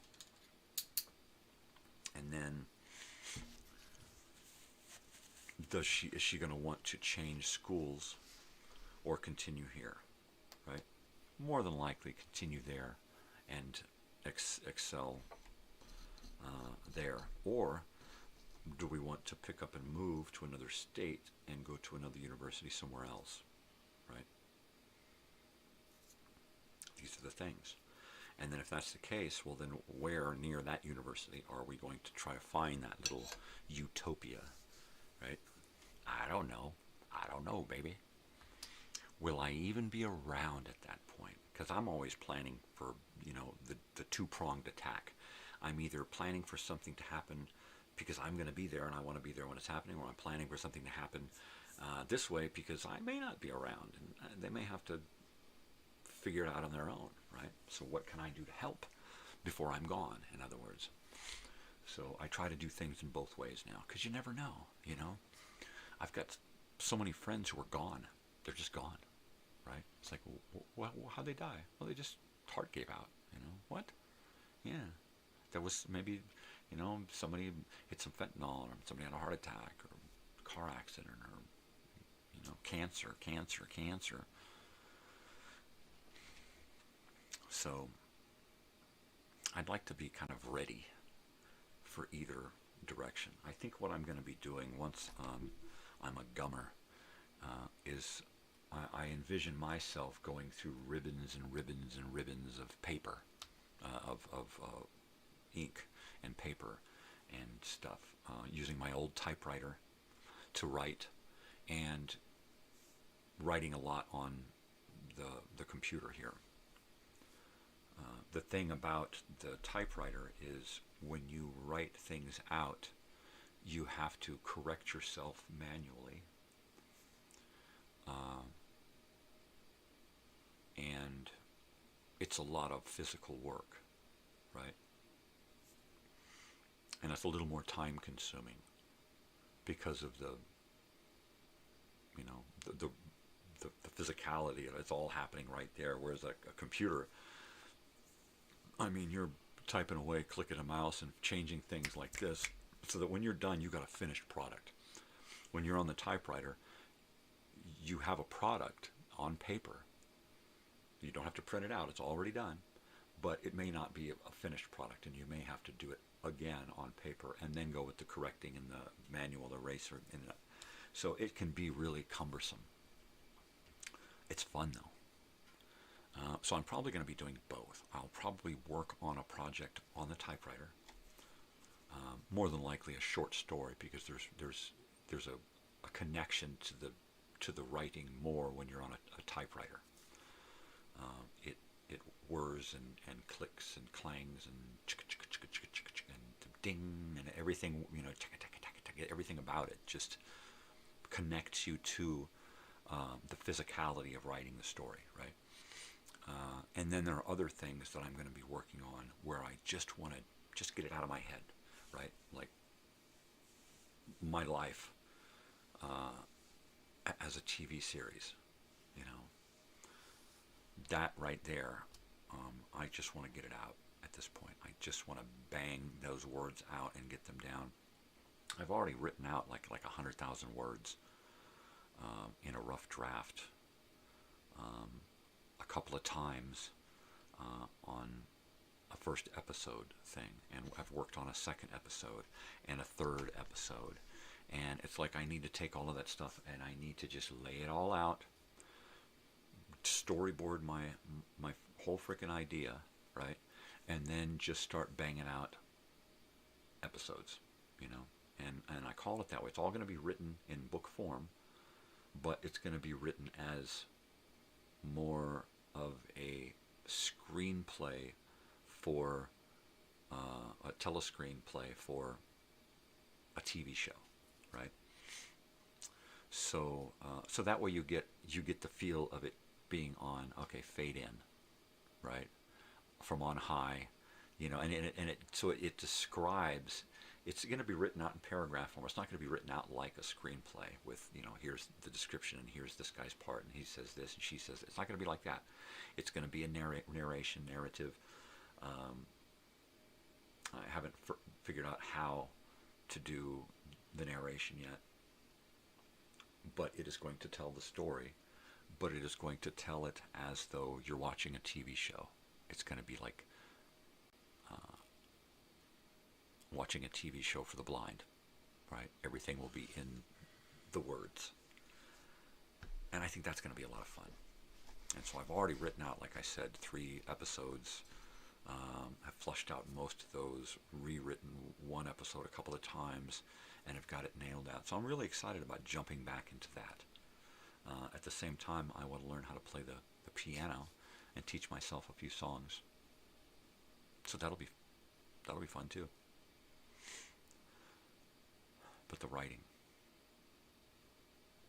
Doing all of this reading right now is getting me geared up for the writing angle of it, because most of what I am going to be writing is going to be fictional / autobiographical, right? So it will be true for the most part.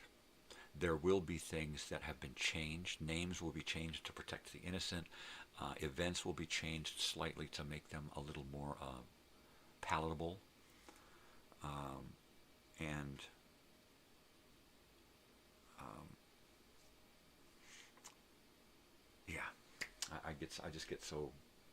I just lose myself, you know. So reading right now is really getting me prepared for that writing. And more than likely, I will keep something that I will read in the evenings, so that when I write during the day and at night, I've got that I continue that flow, right? Because every time I'm reading a chapter or a page or a paragraph in one of these biography books, especially the autobiography books,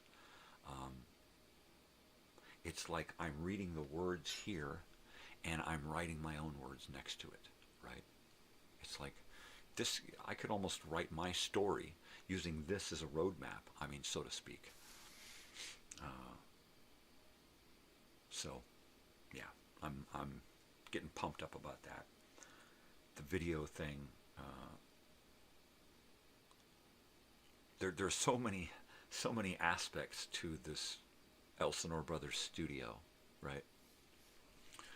And I have to like put on this hat, and I was like, okay, I'm going to be writer for a while, and I'm just going to write. It's like, okay, I'm going to put on my musician hat, and I'm just going to play the guitar and sing for a while, right? And it's like I can't wear all the hats at the same time all of the time, because it just takes too much out of me. I cannot, you know, if I'm going to do the camera stuff, I'm going to go out and I'm going to have the camera with me all the time, and I'm going to shoot a lot of footage, and I'm going to bring it home, and I'm going to edit it, and I'm going to do that.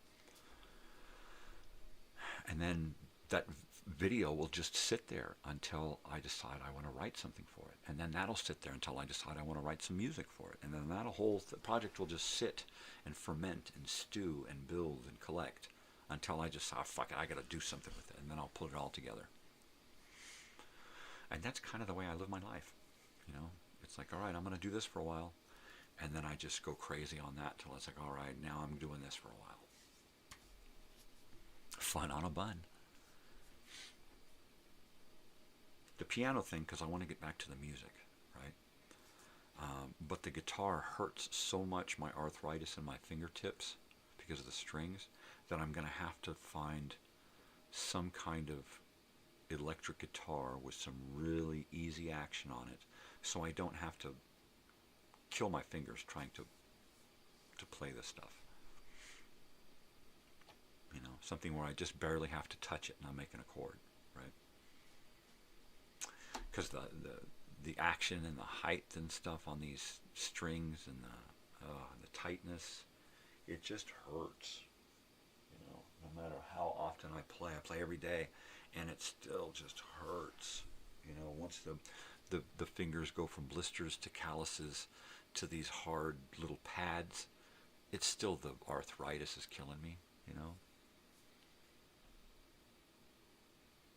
So I think if I work a little on the piano and then maybe play a little ukulele, little mandolin, try to work with little things that I don't have to like grab and frickin' white knuckle, right? Jeez, crikey. Yeah.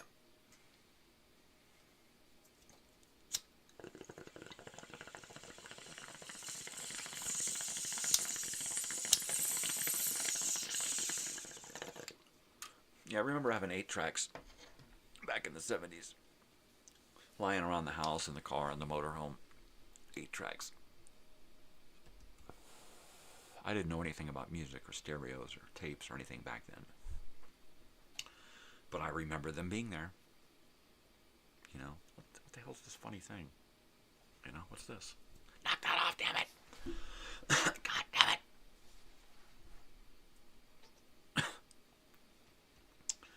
Funny stuff.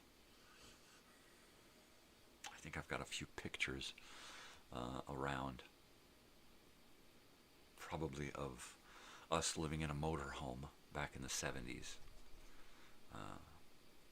Probably a few photos of the front of the motorhome with a driver's seat and dashboard and everything, and a beat-up 8-track stereo with probably wires and, you know, a little stack of 8 tracks.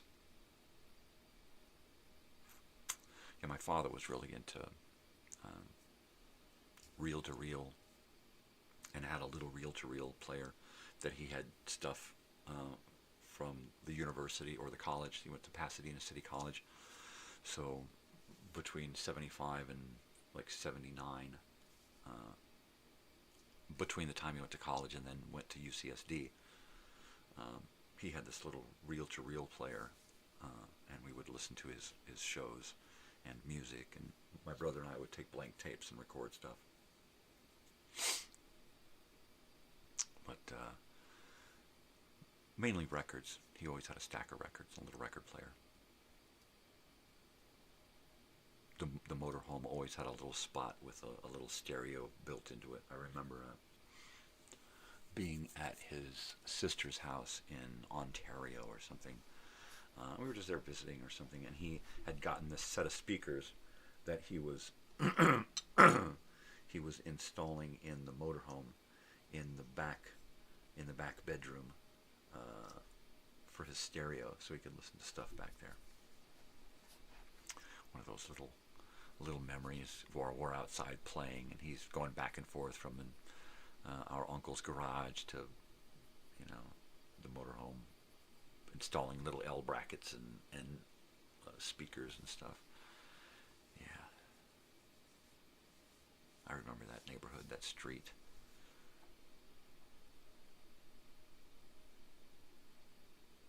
Yeah, great little slice of Americana, that neighborhood back then.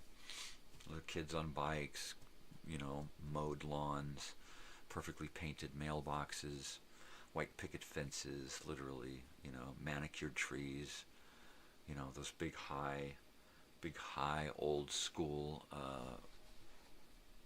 curb up to the sidewalk. You know, if you were a little kid, you literally had to jump up. It's crazy. Skinny neighborhood streets with wide sidewalk areas with big chunks of grass, and then a sidewalk, you know, and then big grassy lawns and fences and hedges and big giant trees between the sidewalk and the street. Sometimes you had those big grassy areas between the northbound and the southbound, you know, and the big giant trees, kids playing down the middle of the... Yeah, it was just crazy, man. And now everything is all tight and, perfectly annoying, really. But those old school neighborhoods, we were just driving out to 29 Palms yesterday, my daughter and I went out to the reservation, and I asked her if she wanted to go because there's a thrift shop along the way, which is where I got the 8-tracks. And so that explains yesterday's trip. But we're going through this neighborhood called Smoke Tree. And it's just this old neighborhood out in 29 Palms. A lot of trees, a lot of old houses, a lot of old little tiny houses. And I'm like, wow, I love this neighborhood. Wouldn't it be great to have a little, acre and one of those little brick houses, that'd be great. Boom, we're parking, fence the whole thing off with a high fence, park a tiny home under a canopy. Yeah. Off and running. You gotta wait till the economy gets so out of control, and then it goes, and then pretty soon people are just will sell their houses for anything, and then you can get those crappy little one-room fixer-upper brick houses on an acre for dirt cheap, So that's kind of what we're hoping for. Get something like that. Get it all in my daughter's name.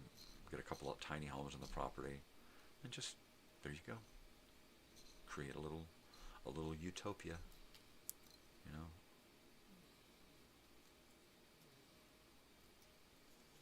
Dog is snoring. She ain't boring. Her dreams are soaring. Are you keeping a score in? Shut up. I said shut up. Yeah. Yeah. Well, I am really, really, really, really pumped about this weekend. Let's see, we're having birria tonight. I don't know what we're going to do. Probably get to sleep early, right? So we can get out of here early tomorrow. Far out. But then again, I don't know. We could go bowling. We could go out clubbing.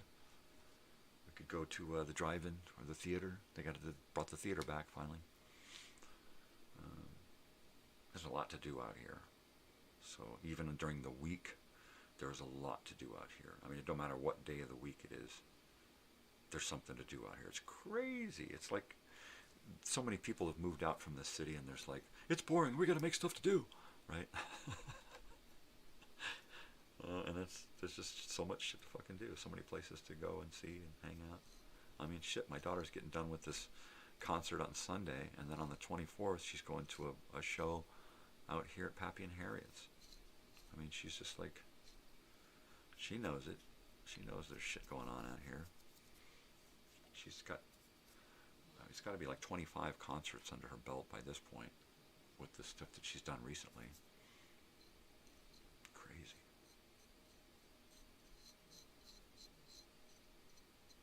Yeah. Wow. Yeah, because we just did Killers and ELO, and now she's doing this festival, and the festival's crazy because it's not just like you're going to see 3 bands. I mean, literally, I counted them last night, and get ready for this. It's like almost like 64 bands playing on one day, one night, one whole day and night, right? 64 bands at multiple stages, each playing an album, right? Just the album. That's it. That's crazy. I mean, it's like, ooh, let's run over. Let's go over and see. Okay, now let's run over here and see. Woo! I remember those days. I mean, I went to a festival, right? And it was only 5 bands, and it was crazy. Crazy. I was so dehydrated and burnt, right? And it was just, and it was almost an all-day thing, right? But they played entire sets. They played their entire set from a show. We're not just going to go out and play a half an hour or 45 minutes, which is what most of these guys are going to be playing. But they would play a whole 2 or 3 hour show, And then they'd set it up for the next band, and then they'd come out on that same stage and play another 2 or 3 hour fucking show, and it's like, oh man, all day and night long, you know. What was that? Dokken, Kingdom Come, Metallica, Van Halen, Scorpions, starting in the day and going into the night at the frickin' Coliseum, so it was packed. The fences that went around the floor where they had chairs and you had to have a special ticket to get in there, those fences went whoosh when Metallica started playing Creeping Death. He wasn't even on stage, and you heard the guitar, right? And the fence just went all the way around the Coliseum on the floor. Everybody just whoosh, rushed down, whoosh, rushed to the stage. And we're watching this from up at like the 50-yard line, looking down, going, oh my God, this is half of the stands in the Coliseum emptied and went down onto the floor. Like that. Metallica, Kirk Hammett had to stop playing, right? He said, hey, look, we're going to stop playing until you guys mellow out, right? Because they won't let us continue until you cool down, man, right?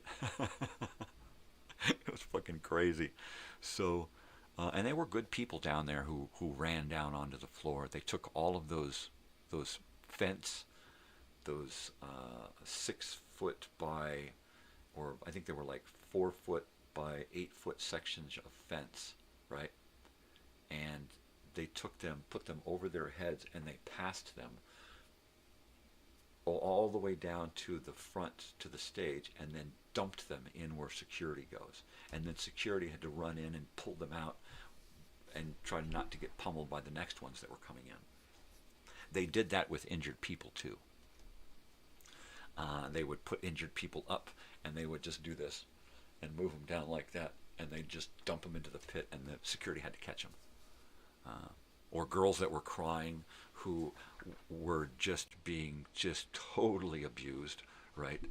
And it was like, okay, we need to get this girl out of here. And they would just pass her along. Guys getting handfuls, of course. And I'm like down in there. I can't breathe. I'm like squeezed because, oh, that's right, because I went down there after Metallica got done. Van Halen came out, and I ran down there for Van Halen. I went straight down on the 50-yard line, got right down into the middle, and just went right straight down to the stage, and got all the way down to the stage, or down to where the security stuff is, right? And it was crazy hot. It was humid. You couldn't breathe. The only people that could breathe were the ones up on shoulders, and those were usually girls, and they were usually shirtless. The only way a girl could cover herself when you were in that area, because most of the shirts were ripped off. People, it was too hot. Nobody could wear a shirt, right? It was just muggy and hot and hot and hot. You couldn't breathe. You had to do this, stand on your toes and breathe upward like that. It was crazy. Anyway, the girls, they had their shirts off because it was hot, but it was illegal, so they would put concert stickers over their breasts, like bikini tops, right? And most of the girls were wearing bikini top stickers. That was it. Sticker bikini tops. That was it. Funny as hell, but it worked. I mean, who thought of that, right? But it was a little weird, and it was a little perverse, and there were a lot of perverts out there who were just looking for a handful, right? So a lot of these girls would get passed up to security so they could be taken care of, because they kept getting grabbed. I mean, their bodies just had so many red marks from being pinched and grabbed and touched. It was horrible. So I'm down in there, and I'm just trying to get a good look at Eddie Van Halen and Sammy Hagar, right? Crazy shit. And then after they were done, I stayed until the Scorpions came out, and then I stayed through half of the Scorpions set, and then I went back up to find my friends so that I could get with them before it was time to leave, right? Because I'm a responsible guy. And I just wanted to have that experience of getting down to the floor and the stage. And because of all of the people knocking down the fence, I was able to have that experience. It was cool. That's totally cool. Yeah, the Monsters of Rock. That was the one festival that I've been to. That was us kids on our own as teenagers. I think we were in our late teens. Some of us might have been 21, right? In fact, we might have been in our late teens or early 20s. Let's just say that. I think it was like 1987 or something. So we were pretty young. I would have been 19. The others would have been 20 and 21 and stuff. So, but the other festival that I went to was the Rolling Stones concert. That was at the Angels Stadium in 1978. That was a really heavy all-day concert. My father won the tickets on the radio, KMET, went down and got off the freeway and went to a payphone and won the tickets. We went to the concert that day because it was like, you got to go to the show now. Can you go to the show now? Well, come get your tickets. Or they'll be at the show waiting for them. We went and got stuff at the store, cooler and food and stuff, and went in there with a blanket, and it was like, you can take this and this, but the cooler's got to stay. It's like, oh. But that was an all-day thing, you know. It was an all-day thing, like four acts, skydiver, high wire act, jugglers, all kinds of weird shit going on. But that was my first festival. But 64 bands, right? Wow. In one day, multiple stages. I'm going to have to get with my daughter today and take a look at it. She said she just got the map and the lineup and all the information and stuff. And she got her wristbands in the mail last week. She just got her earbuds. I guess she just got one set because they're like these Gucci, really expensive ear things. And because she does a lot of concerts every year, I thought, you know what, you're smart to invest in those for yourself because you don't want to lose your ears. Then you can't enjoy music anymore, right? You can't enjoy life anymore. Take care of yourself. So, but we keep a bag. I mean, literally a bag of some really good earplugs that I wear to every concert. It's the foam ones, and you roll them up real tight and jam them up in there and let them expand out. Keep them tucked up under your ear. Yeah. That's what I wear, you know. And it's just enough to block that harshness off your eardrum. That's all you need, you know. Otherwise, after a while, nothing sounds right. Your eardrums get really loose, and then everything sounds distorted, right? So, yeah. I'm always popping in earplugs when we go to a show. Sometimes I forget. I'm like, oh, man, like Starcrawler. I could have killed myself. I was deaf for 3 days. For 3 days, I was just hearing, right? Great show, but next time I'm wearing earplugs. That's all there is to it. And there will be a next time. I hope, gosh golly darn, gee whiz, I get to go see Starcrawler again. Those guys are awesome, awesome. Let's see. There they are. Those kids there in the picture with me in the red shirt. Yeah. Maybe Pappy and Harriet's again. Maybe I can get out of town and see them, right? Something. Big Sandy, I'd love to see Big Sandy again. Ben Harper, Lucas Nelson. Yeah, a lot of the new stuff I would prefer to see again and again, rather than go and see some of the older bands that I've seen before. And I saw them in their heyday, and I saw them back during the time that they could never get back to, right? So some of that stuff I don't want to see again. I don't want to see some of those bands. You know, that's just me. You know, people have said, nah, you're wrong. And I'm like, well, bring it on. Come on over and let's go to a show and you can prove it. Put up or shut up. But if it's going to be an older band, I would prefer to see something I haven't seen before. Like Firefall. I would love to go see Firefall. Like we just recently saw ELO and Psychedelic Furs, stuff like that that's, that I never got to see. And they're still around. Richard Marx, Snoop Dogg. So, if I'm going to see something from back in the day, I want to see something I haven't seen, I never got to see. Or something new that I'm into. That would be great. Just to see some of these bands again. Like I got out of music in 1995 and I just said, well, fuck it.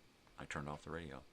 So I didn't know about Ben Harper and the Innocent Criminals, right? I didn't know about a lot of this stuff that popped up and was kind of underground popular.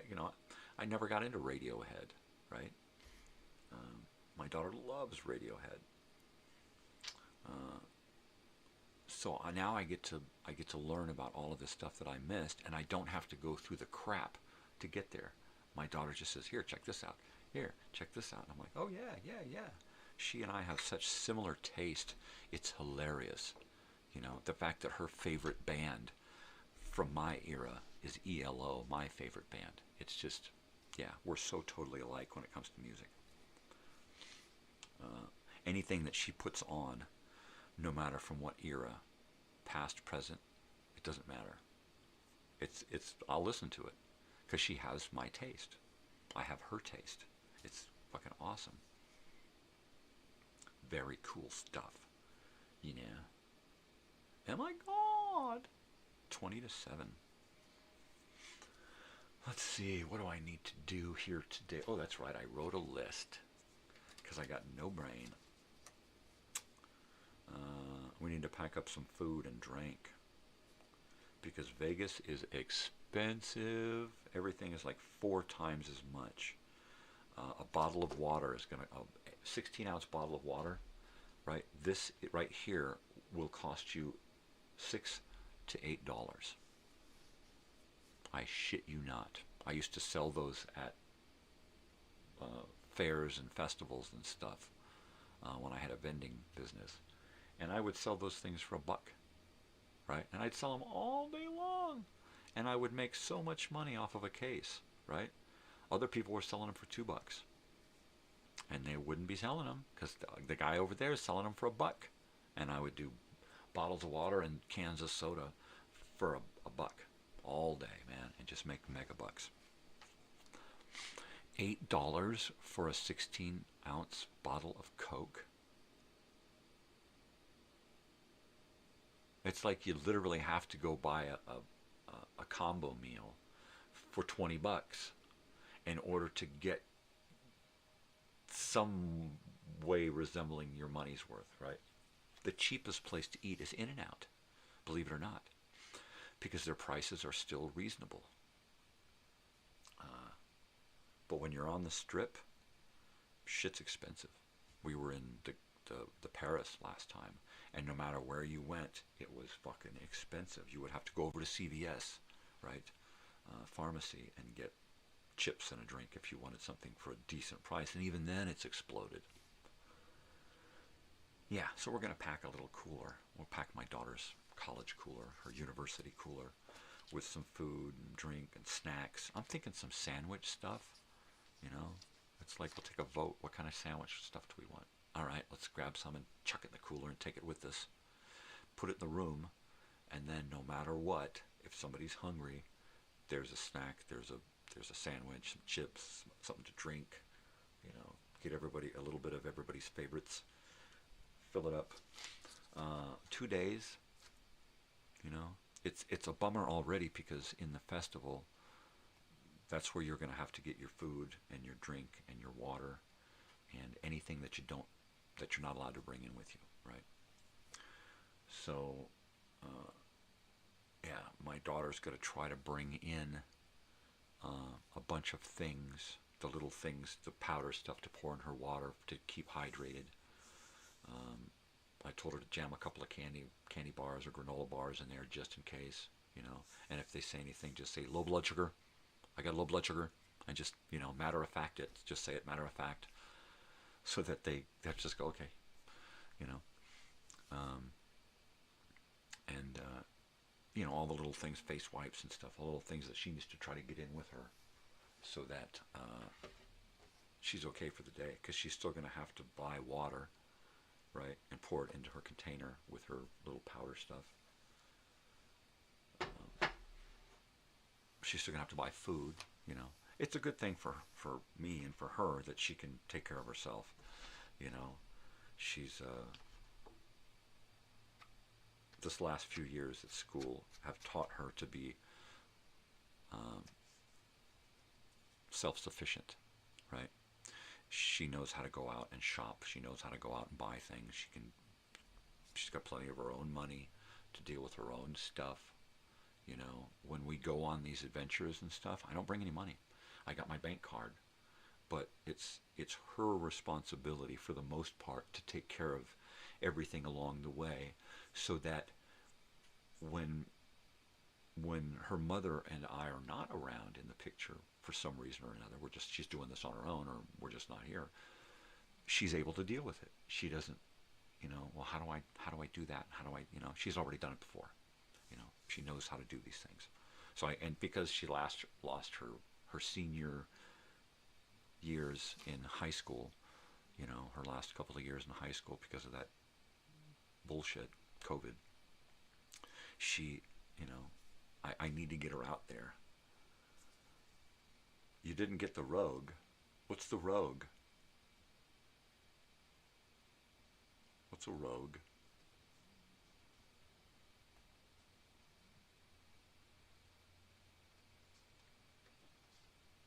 My house is clicking, shaking the wind. All right. But yeah, it's important for her to know how to do this stuff and know she can handle it on her own. You know, so that's why I make her book the room. I make her pay for the room. I make her take care of everything. If it's time to get gas, it's like, all right, go in and pay for the gas. I'll pump. You know, I mean, every step of the way.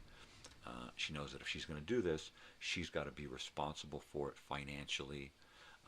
She has to know exactly what we're getting into as far as the room and the concert and parking. She's got to take care of parking. She's got to do everything, every step of the way. Oh, Nissan Rogue. What did you get?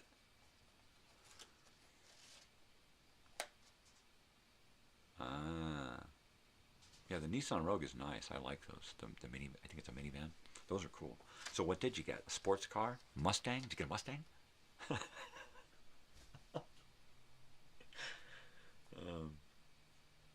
Yeah, I think my daughter said she ordered an extra bed, right? Because she just got the room for the two of us at the beginning. And it's like, okay, we'll get an extra bed. And then if your friend comes, you guys can sleep in the bed, and I'll bring an air mattress for me, and Joey can have the rollaway bed, right? So it's just going to be the three of us now. So my daughter and I will stay in the bed, and then you can have the rollaway bed. A Chevy Malibu. Okay, well, that's great. That's a nice, small, economical car. Those are cool cars. Right on. The Malibu. I remember when the Malibu was a big fucking boat. Those Malibus used to be huge, man. I had a friend that owned a Chevy Malibu convertible. Just a big motherfucker. Big block Chevy. Just, yeah.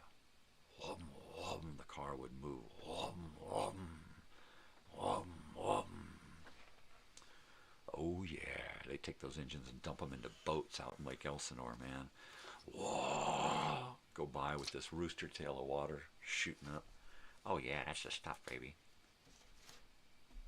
Man, they call me Tangent Man. He just goes this way and that way and this way, and he's got like all over the place.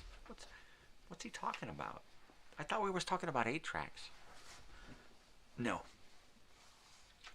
I don't like to stay on one subject, mainly because my brain won't remember what I'm fucking talking about.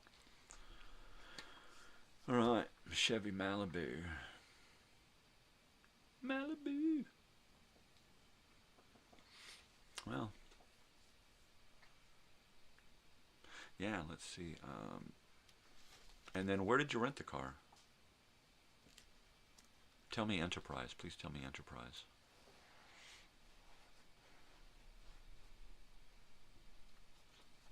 Because that's important.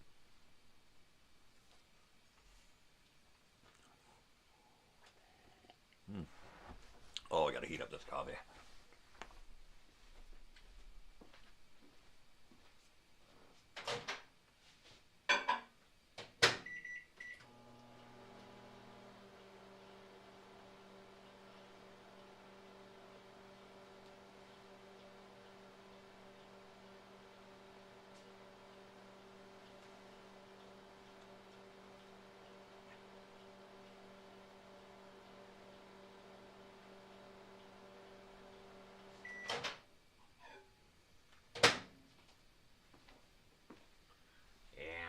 Yeah. Definitely. Good dog, Rita. Definitely good dog, Rita. Good dog. All right, Enterprise. All right, well, if you want, and we may need to, we can swing by the Enterprise in town here, just over in the next town, and put me on the insurance plan so that at some point I can drive. My daughter says the parking is, like, there's no parking over there, so you guys are going to need to be dropped off and picked up. If that's the case, we'll park at the room. I'll swing you guys over, drop you off, go back to the room, finish my frickin' book, and then come pick you guys up. We can grab some dinner and go home. Late dinner. She loves to do those late trips to In-N-Out. Are you a vegan? Are you a vegetarian? I never remember to ask these things. You got any allergies? Yeah, I'm allergic to bullshit. Holy hell. Right. All right, I'm tapping in.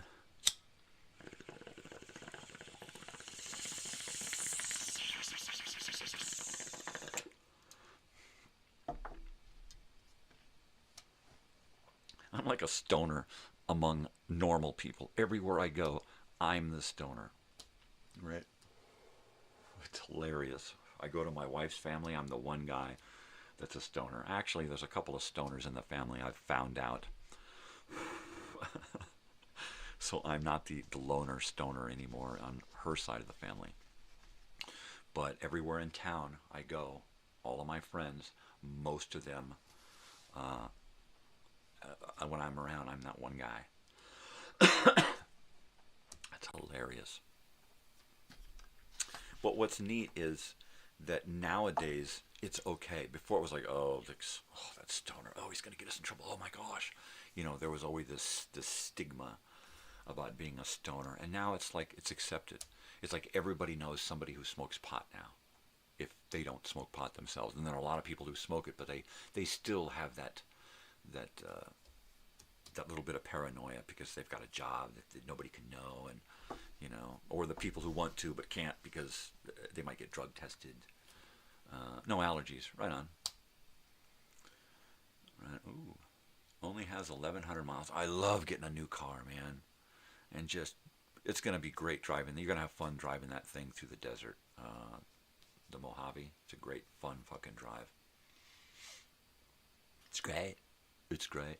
But yeah, when you're here, we'll get my daughter awake and we'll run into town and grab whatever we need for the room for tomorrow and whatever we want to have for like Monday morning, because Monday morning you always want to grab a snack or something, because you got to pack the room and stuff and get ready to go and then check out and then you can have breakfast and hit the road, right?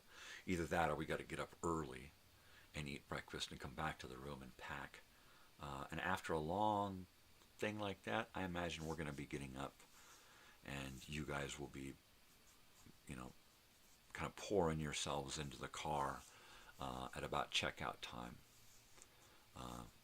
You guys should be pretty wiped out.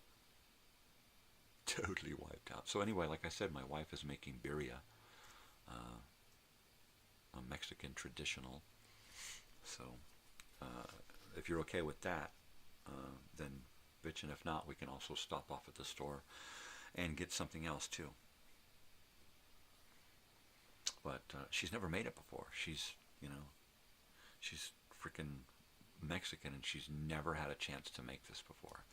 So she's in the kitchen last night looking through the recipe and prepping it and everything. Yeah, fun stuff. I can't wait. I can't wait.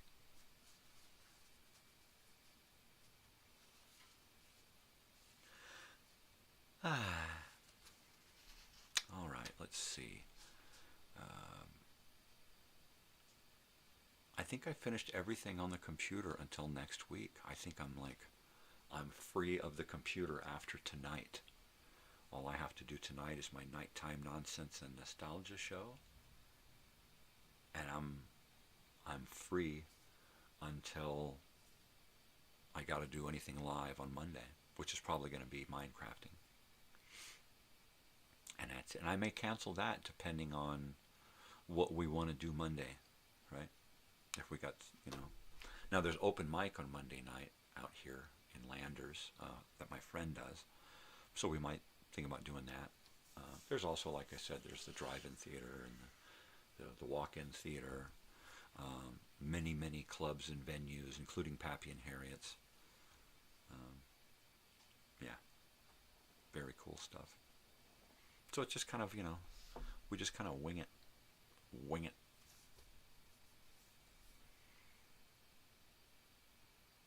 I guess at some point here I should put together a set list for tonight's show so that that's out of the way. And pick up a set of headphones. And then we can have an extra set of ears listening to the show tonight, if we so desire. But there's also the option of canceling my show tonight. Of course, it's only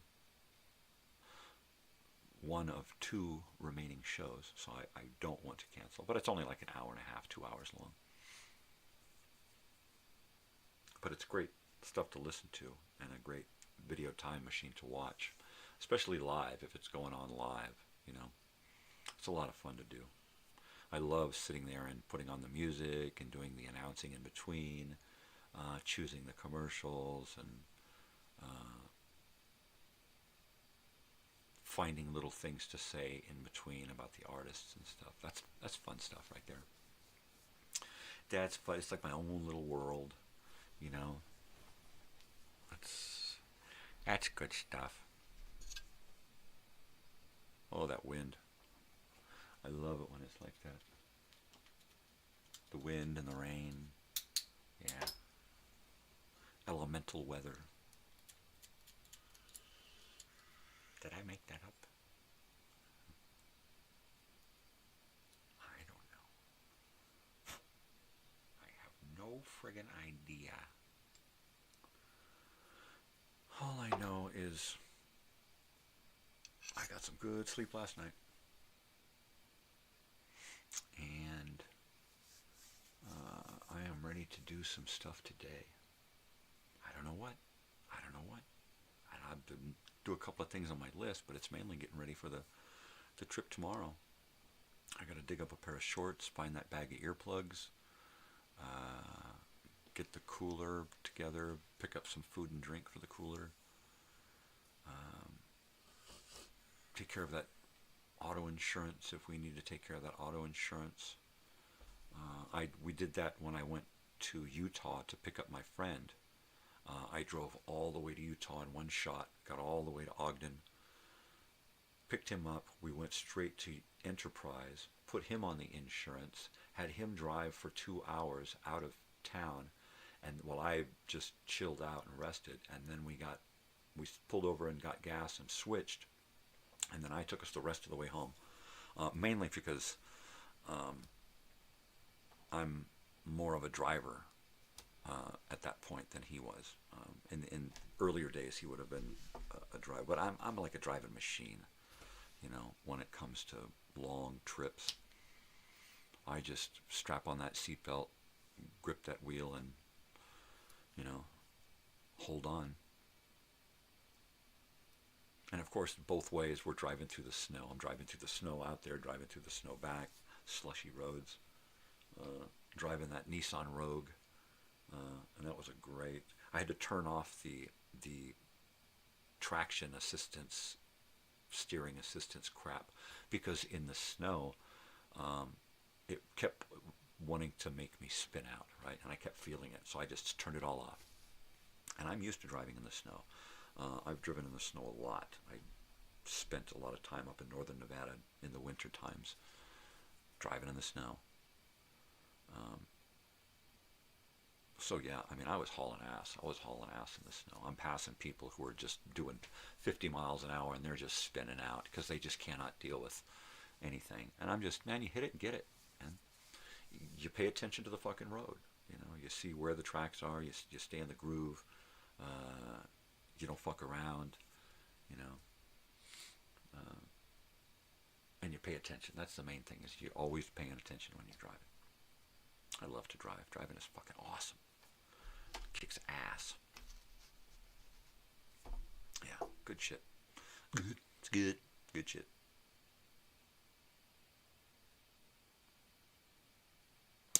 I'd love to do a long road trip, especially my van. I'm gonna get that van fixed up and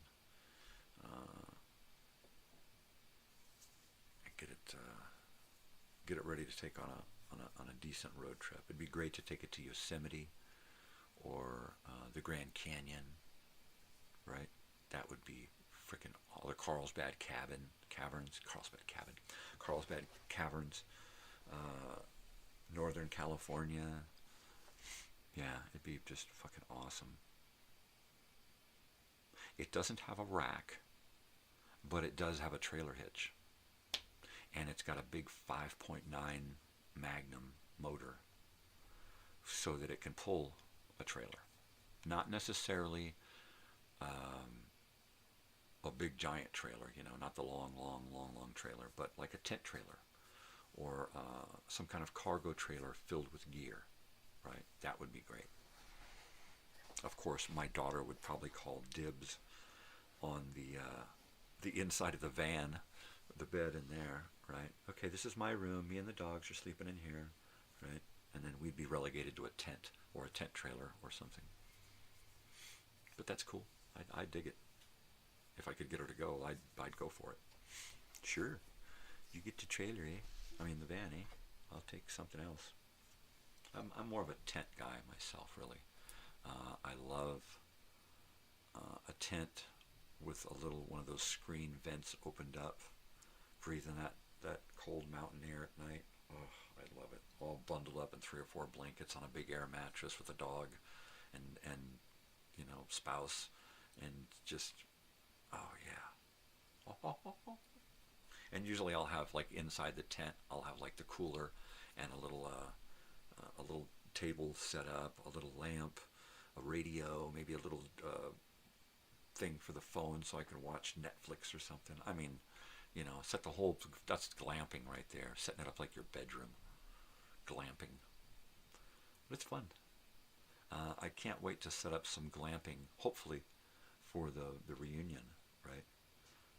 I'd like to have the property, the beach, to set up a bunch of tents and set them up with beds and have them ready for somebody to move in for a few nights. That'd be great. You know, the fire festival. Oh! Right? No, this ain't gonna be that. Well, I don't know. Maybe it'll be what that should have been. I'm just spitballing here. Hey, stop spitting, man. So let's see. I got a few more things to pack. Mainly, I think the biggest things I'm bringing are 2 pillows, so my head can have the same feel of sleep, which allows me to sleep. If I don't have the correct pillow under my head, then I don't sleep.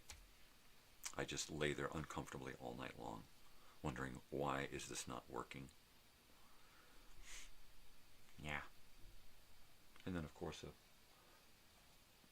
a bag with, some clothes and a few essentials, some pills, because I'm old. You got to take pills with you just in case. My book, my denim purse. Probably take my Mexican blanket here, and my denim purse. Where is it? Here it is. There's the strap for my denim purse. It's just a big over-the-shoulder bag that I use to kind of carry a little bit of everything in case I'm stranded on a desert island somewhere. Then I got a comb and a knife and something to make fire, a little bit of bug spray, whatever, sunblock. I just keep a little bit of everything with me. It's important to me, having 2 girls in the family, to know that I'm prepared for anything when they say, "Hey, Papa, do you have?" I'll say, "Yeah, here it is." No matter what it is. No matter what it is. And I gotta be a MacGyver. And I gotta be a know-it-all.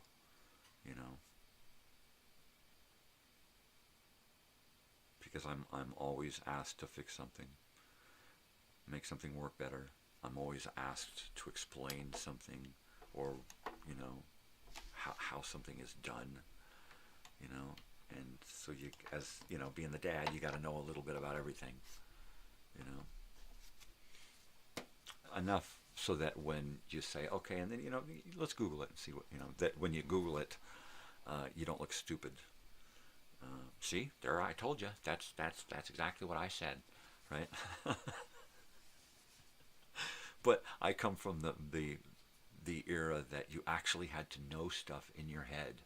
You had to have a collection of knowledge in your head, a library of stuff in your brain. Before there was Google, right?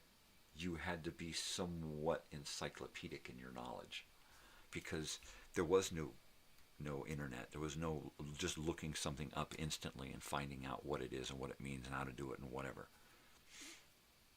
And so I'm used to having a revolving knowledge of things and a compendium of knowledge kind of packed away in my head. And sometimes I can access it, right?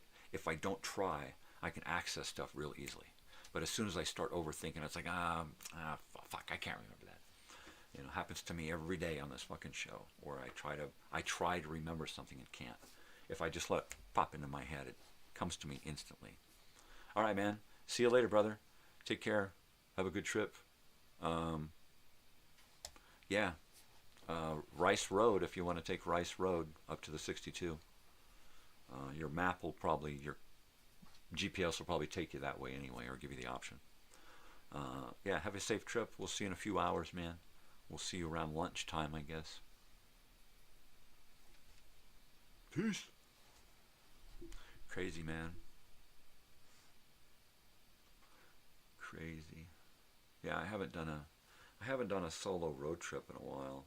The one up to Utah. That one there was solo halfway, right? 10 years ago, I remember taking my Geo Metro and driving it north into northern Nevada to bring home our travel trailer in a Geo Metro, right? 28-foot travel trailer, and I had no way of bringing it back. So I had to arrange it all along the way, how to get that trailer home.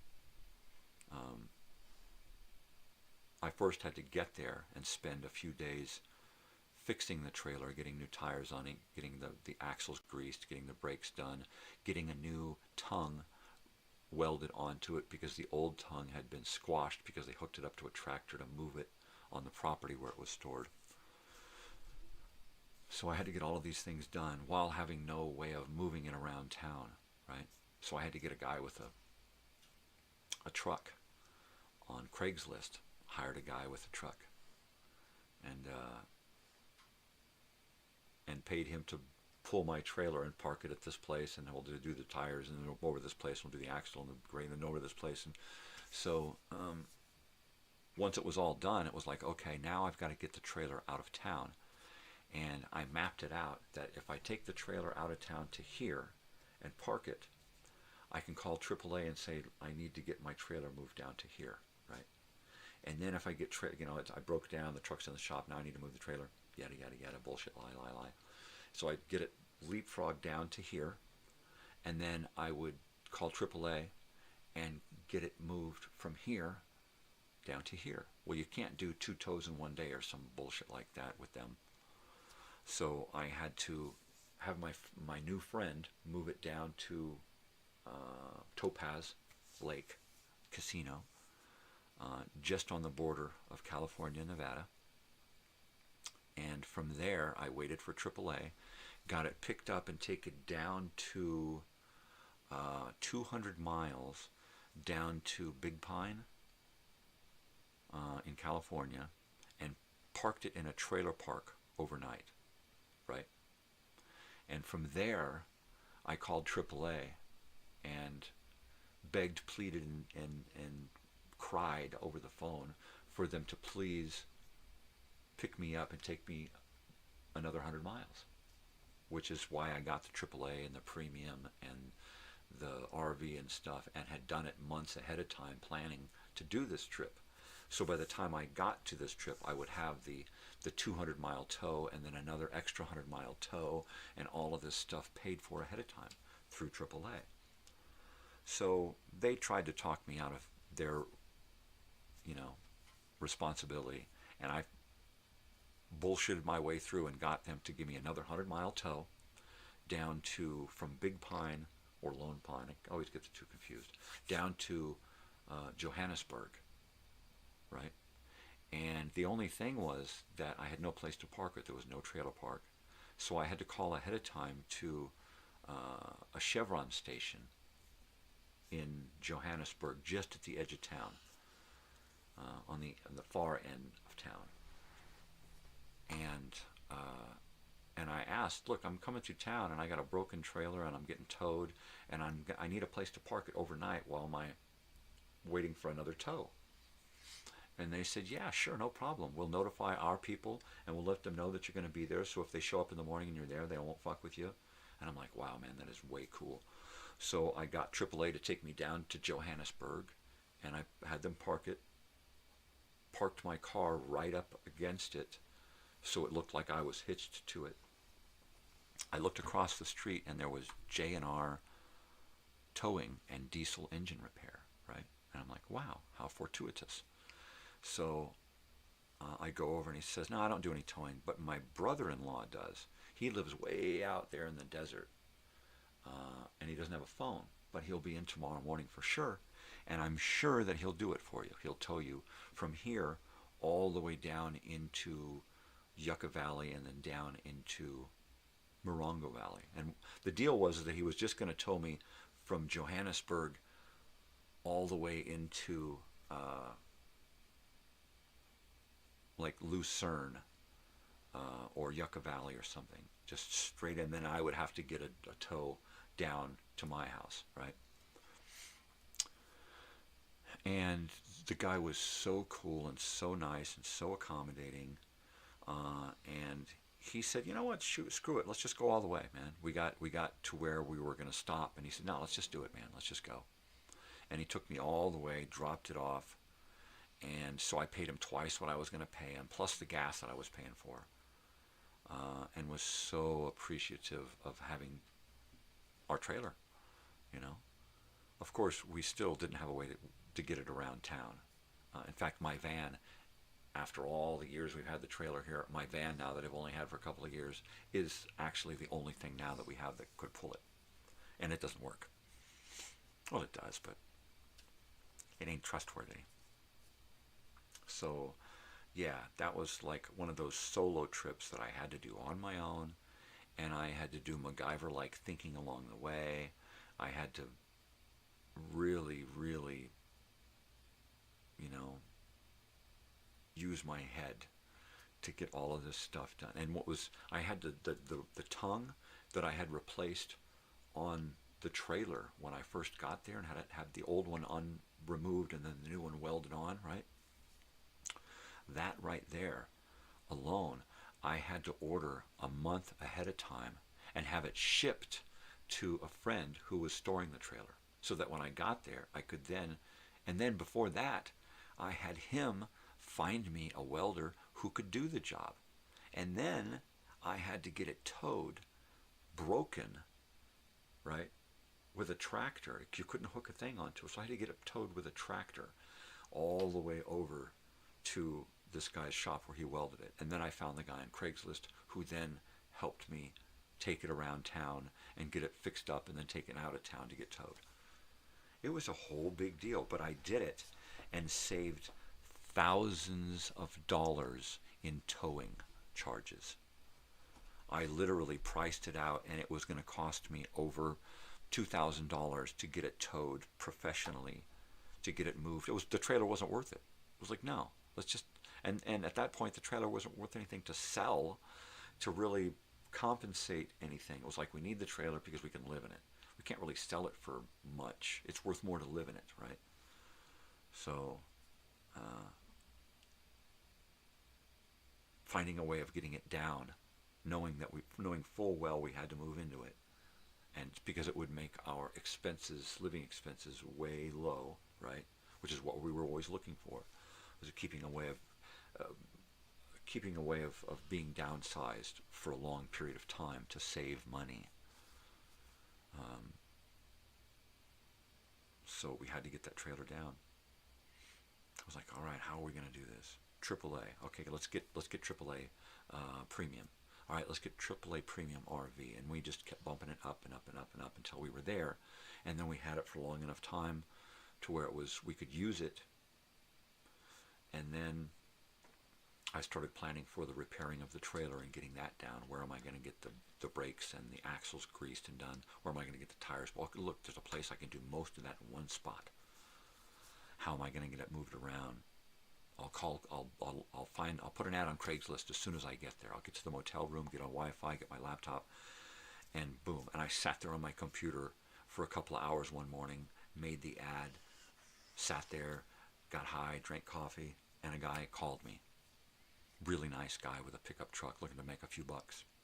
And I had lived in this area for a few years, so, you know, it was neat to be back there and to be able to, you know, I didn't know anybody up there at that point, but I got shit done.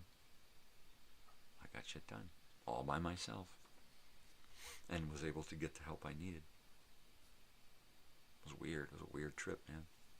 But I kept posting videos or photographs of my trailer behind my Geo Metro, so it looked like I was coming down, towing it with my Geo Metro, right? Yeah, we're almost there. I hope this baby can take it. People are like, no way, man. How does the suspension handle that? What kind of motor? Because it only had a 3-cylinder in it, which made it really cheap to drive up there in that. And then just follow the trailer down with the tow. It was a neat trip. That little car was fun to drive, so cheap on gas. At one point, I was getting 60 or 70 or something per gallon, really. Put it in fifth and just 3 cylinders, you know. The only time I was using any gas was going uphill, you know. And there were only a few big steep hills where I really had to be in a low gear to get up, you know, be in third gear, you know, hauling ass to try and stay at a decent speed. And then I was using some gas, but other than that, it was really, really cheap drive. I think I gassed up in Bishop, but only had to put up like a half a tank, and then I didn't gas up again until I left fucking town. You know, I don't think I used but 3 tankfuls of gas in that thing to do this whole trip. It was great. Yeah, I'd really like to be able to do some kind of road trip again.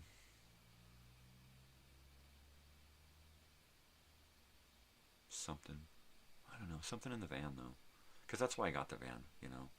Of course, with my luck, I get a van that just, needs all kinds of help. And 10 or 20 years ago, I'd have been able to help the shit out of that thing. It would have been fucking a kick-ass vehicle. And I wouldn't, I would have been able to do the work myself. But I'm literally going to have to get somebody to come over and help me.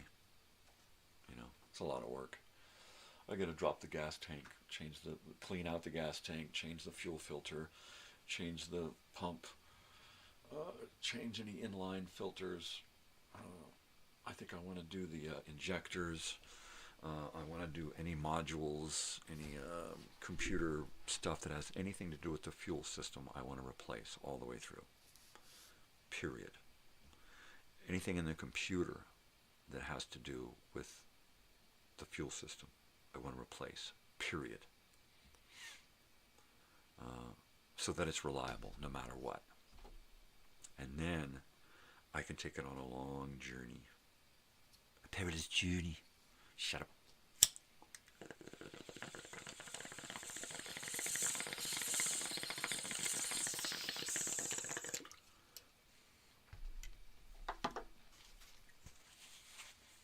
And either just me, or me and one other person, or me and the whole family, and more, and the dogs, I mean, that's why the van, right? The van seats 7 comfortably, right? So the 3 of us plus another person plus some dogs, that's perfect. And if we're towing everything that we need, so we're not piled in with a bunch of crap, right? There's nothing stacked on top because it's a bubble top. So we don't have to drive like, the Griswolds. And it'll be a comfortable drive. There's a TV, VCR, DVD, Netflix, whatever, right? It's all comfortable seats. You can put the back seat down and go to sleep while we're cruising, right? Yeah. I used to. Yeah. That'd be awesome. So I'm probably going to design some shirts and try to raise some money to, if this shirt thing works out for the reunion, right? If I'm able to turn over enough shirts, every design, to make it profitable for the reunion, then I may design some shirts for myself to make it profitable to repair my van without having to destroy my body going out and busting my ass working for it. Because that'll take a lot of money, a lot of work. If I can design a shirt, have it made, have it printed, and then sell the shit out of those shirts, and I think I can manage, a couple of $1,000 to get my van fixed. Nothing to do with me or the van or fixing it or anything, but just neat shirts that people are like, ooh, that's cool, I want one of those. That's unique. That kind of a shirt. My label on the inside, but that's it. That's all.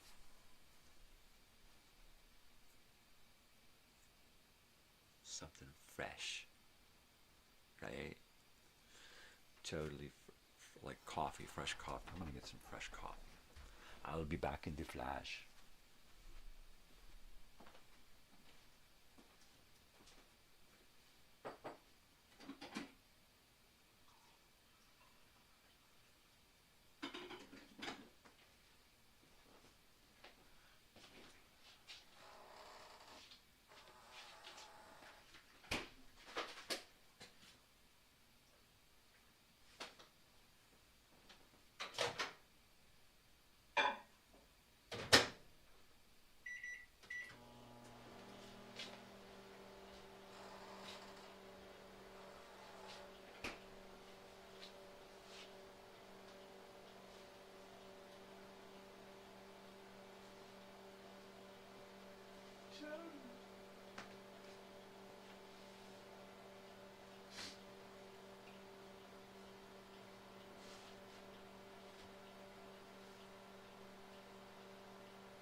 dreamer.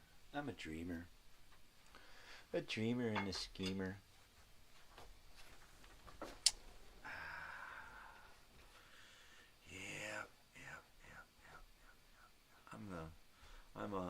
I just want to win the lottery kind of guy, you know. At this point, I'm just so burnt physically. It just emotionally drains me, you know.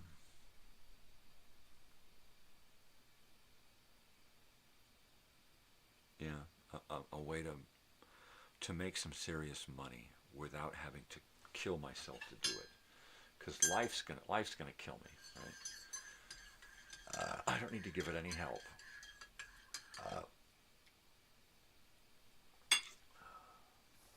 You know, I'm not going to write the greatest American novel, right? No matter what I write. But I want to write.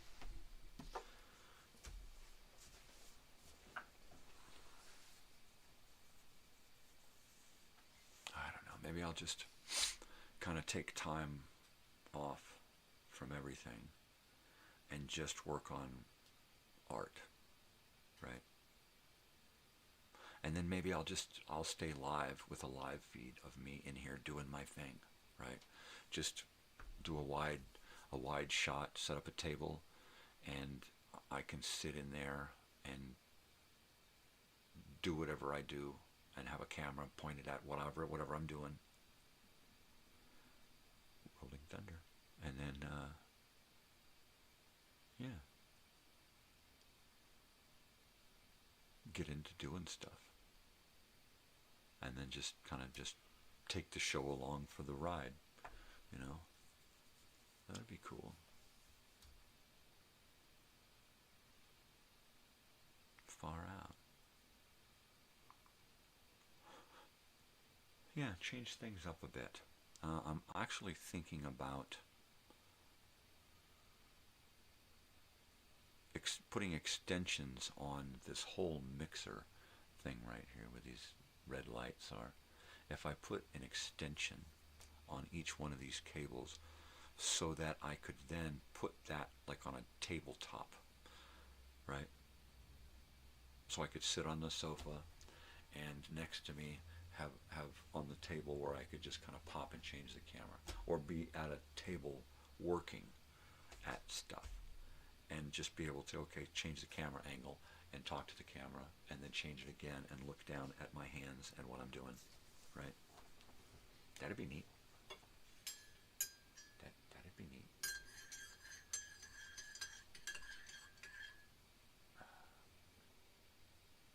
So I don't know, I'm going to have to figure that out. I'll have plenty of time to figure it out when I won't be doing this every morning.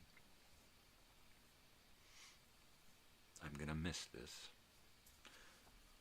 I didn't realize how much I needed this before I started doing this morning show.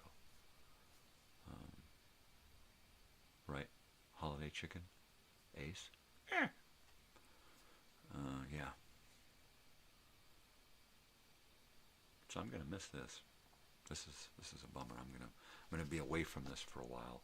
I assume that I'm probably going to be away from this until about the first of the year. Right? That's a couple of months. I'm hoping that I can get my shit together by then. Whoa. And until then, I'm going to probably use my brother and a couple of friends to help me with the fundraising. You know. Once I can show a budget that's being spent on reunion stuff, I think then people are going to have interest in it. You know, when I can say, okay, look, this is paid for. Let's get some more donations, get some more shirts out there, and you know, let's get something else paid for.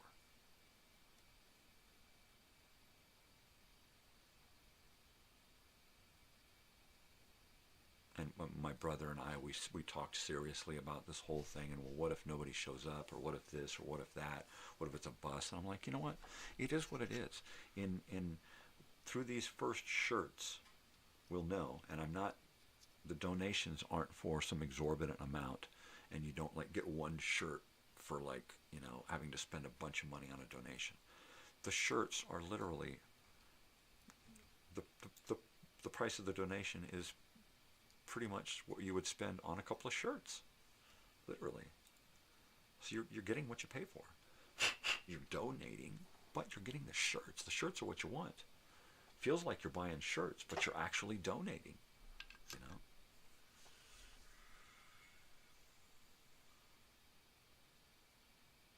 So the shirt designs and the fact that you can acquire them for a really low donation, I think that is going to be the appeal, and the shirts are going to go out. Now, if things, I don't know. I'm just the whole financial end of it, and my own financial responsibilities, right? Because this whole reunion thing is a separate entity. It's unto itself. My personal finances are different from this thing that is for itself, has nothing to do with me. So it's a weird balance,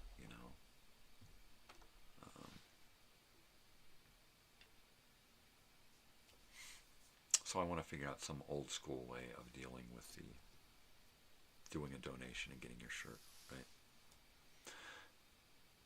So I'm going to create an old school type of commercial that,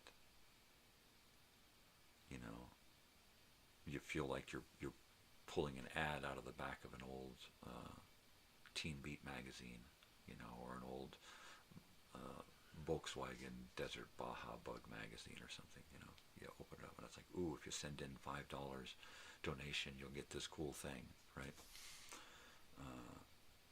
And that's kind of what the feel that I wanted to have, this retro, this vintage feel to it, where you've got to print this thing out and fill it out and cut it and stick an envelope with your the stuff you pull out of your piggy bank and send it in, and then wait by the mailbox for your decoder ring to show up. It has to have that kind of a feel.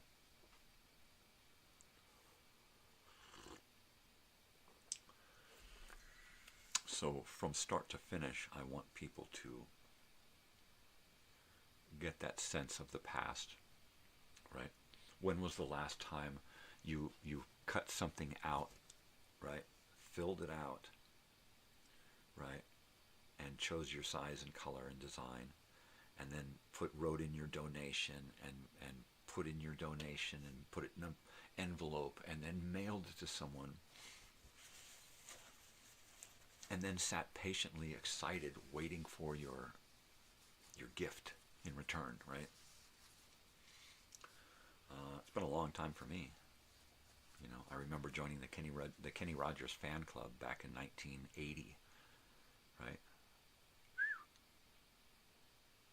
Same thing. I had to cut that little thing off of the record, right? Fill it out, the record sleeve, and put an envelope, mail it to the Kenny Rogers fan club with my $3, and waited for all of that stuff to come in. And it just kept coming in, and it was fucking bitching. It was really, really bitching. Yeah, I dug that. I should have continued that every year. I should have renewed my membership every year, and gotten all that paraphernalia and memorabilia stuff. And then I should have saved it, right? Oh, the days. It's great stuff, though. So I want getting your donation in and getting your T-shirts back. I want it to have that kind of feel to it, That's going to be great. That's going to be great. Yeah. So I'll have to get my brother to maybe get his wife. He'll record his wife's hands filling out some of the stuff, and like putting his name and choosing and don't get to the address or any other important information, and then fade to crossfade to putting it in an envelope and jamming a bunch of money in there and licking it, and then running a fake envelope down to the mailbox and putting the flag up and getting all that video. And that'd be cool, you know, so that, and I'll probably do the same thing so that I can start that process. You know, different hands, different mailboxes, different people doing it, different people wearing their shirts, and start compiling enough to do a really good heavy-duty commercial. Right? I'll do a short one at first. Okay, look, here's the shirt situation right now. If you want some of these first shirts, you know, send your money in now, donate, and we'll send your shirts. And then later on, get into the, okay, look, we're going to do some serious fundraising, and we need the money to come in this way. It needs to come in through this alley in order to not disrupt anyone's finances, right, along the way. Because it all comes in and it goes to the shirt people, or it comes in and it goes into a cigar box. And then as soon as there's enough money to go out, it goes out. It comes in until there's enough to go out, and then it just keeps doing that. And it comes in, it goes out, in and out, in and out, in and out. And I can't do it any better than that. I can't do a reunion account or something. I can't get into the whole big. I just can't. You know, what I can do is send a big chunk of money to somebody and say, here, rent us the Airbnb. You know, get a big chunk of money and send it to somebody and say, here, now you're paid for, come entertain us, right? That I can do. I can't get it really deeper than that, because then it opens up all kinds of garbage that I don't want to deal with. And I don't have the chutzpah or the wherewithal to deal with it, you know. And I'm not earning any money. And it's not like a charitable organization or anything. It's a family event that people who have been invited to this family event are being asked if they would like to donate time, materials, energy, or actual, you know, monetary donations. But yeah, so the commercial is going to express that, you know, and it's going to be I'm not going to come outright and do this on the commercial. It's going to be a roundabout way. It's going to be an infomercial about the reunion. Here's the reunion. Here's what we're going to do. Here's what's happening. Here's what we have planned. Here's where we'd like to hold it. Here's, you know, I'd like to post some kind of budget, right? But I think it's going to be, look, here's how many shirts we need to get donations for, right? We need this many shirts to go out. The only thing is, it's not like 1,500 of one shirt. It's like 15 different shirt designs, and only 100 of each shirt. And some of them will be in multiple colors. So you could actually get 2 of the same shirt, different colors, right? And be special, because there's only going to be 100 printed of that one shirt. Unless there becomes some kind of overwhelming response for more of these, then we say, okay, look, we did these in this color. We'll do another one because people want them, but we'll do it in a completely different color, so that these people feel like they haven't been screwed out of their limited edition, right? So that'll be a stipulation in small print, right? That there'll only be 100 printed of each design, unless an overwhelming response demands more, and then they'll go to another color, not the same color. There, I said it.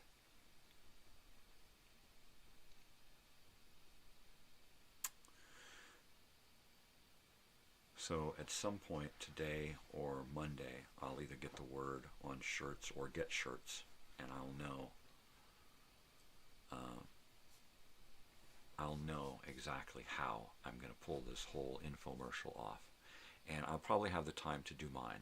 I'll do my infomercial, and then I'll tap my brother and create his infomercial. And basically, it's just the same infomercial, a little different, and then his elements replace my elements, right? So I can pretty much use the same the same commercial each time, and just drop in the new person wearing their shirts, doing their lines and whatever video we have to record for it, right? And what's neat is having somebody fill all of this stuff out, put it in an envelope, put it all together, address the envelope, stamp it, and then take it, walk it down to the mailbox, put it in the mailbox, put the flag up, and then look at your watch, and then, you know, maybe what we'll do is, okay, you've got it now. Okay, now go do it in the mailbox. Go to the mailbox and pull your shirt out of a bag, and then run up to the house, you know, and then we'll just fade out, right? And we'll do shit like that. And I'll get everybody to just do these cute little video segments that they can send me, and that's it. Oh, my fridge is going again. Oh, it's gonna start squealing.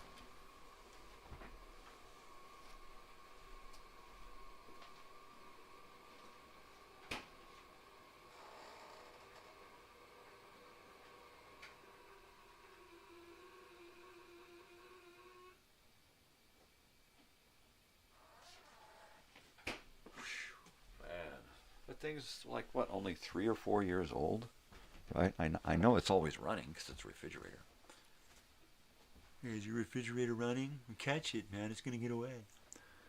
But come on. I think it's even a Kenmore or something. It's a good refrigerator. That's what you get. Modern appliances, modern technology. It's just waiting for the landfill. Oh, that's good stuff. Oh, yeah. Good. It's good.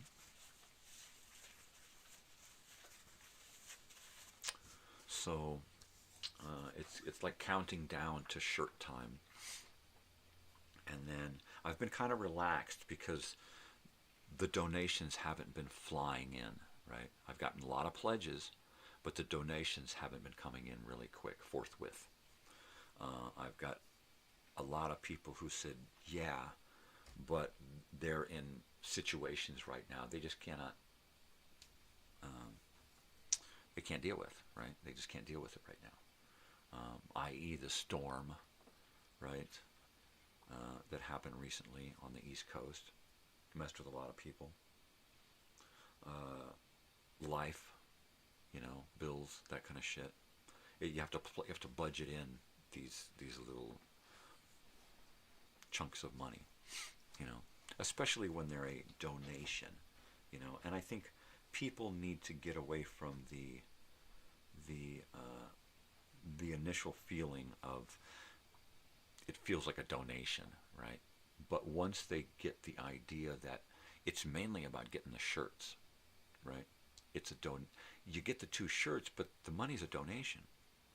A little bit of the money goes to pay for the shirts, a percentage, and the other percentage goes to fund our reunion festival, you know. And even if it's the house gets paid for and nothing else, there's still a place for everybody to get together and gather for a week, right? If nothing else, that's it. Everybody brings musical instruments over and we hang out and we entertain ourselves, right? If that's as far as it gets, that's as far as it gets. If it gets to us camping on the beach and doing the same thing around a campfire, then that's as far as it gets. If it's only a dozen of us, or 2 dozen, or 100 or 300, it doesn't matter at this point. It'll be as big as people want it to be. That's it. The more people wearing the shirts saying, I can't wait for the festival, I think is going to snowball the whole population of the event. it's just gonna grow itself, right? Just like the invitations that went out and the responses back, it's gonna happen in waves. That was a really big wave to start with, right? It got a lot of momentum in this whole reunion thing and really got me pumped up and brought me to the idea of the shirts to pay for this whole thing, right? So,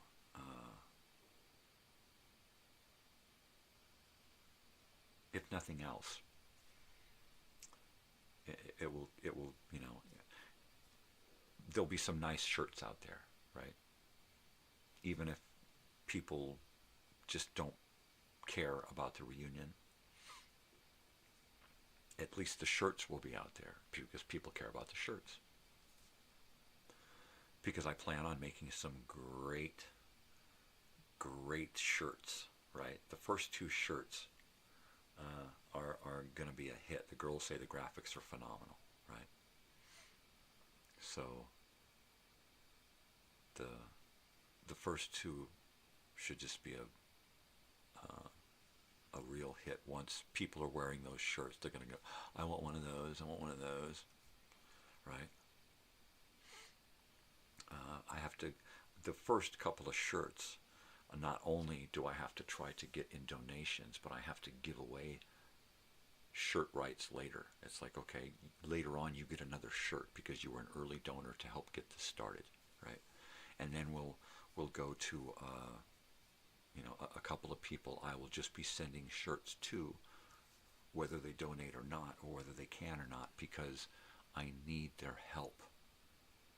Even if it's just them wearing the shirts and going, I'll see you there, you know, even if that's all. That is what I need.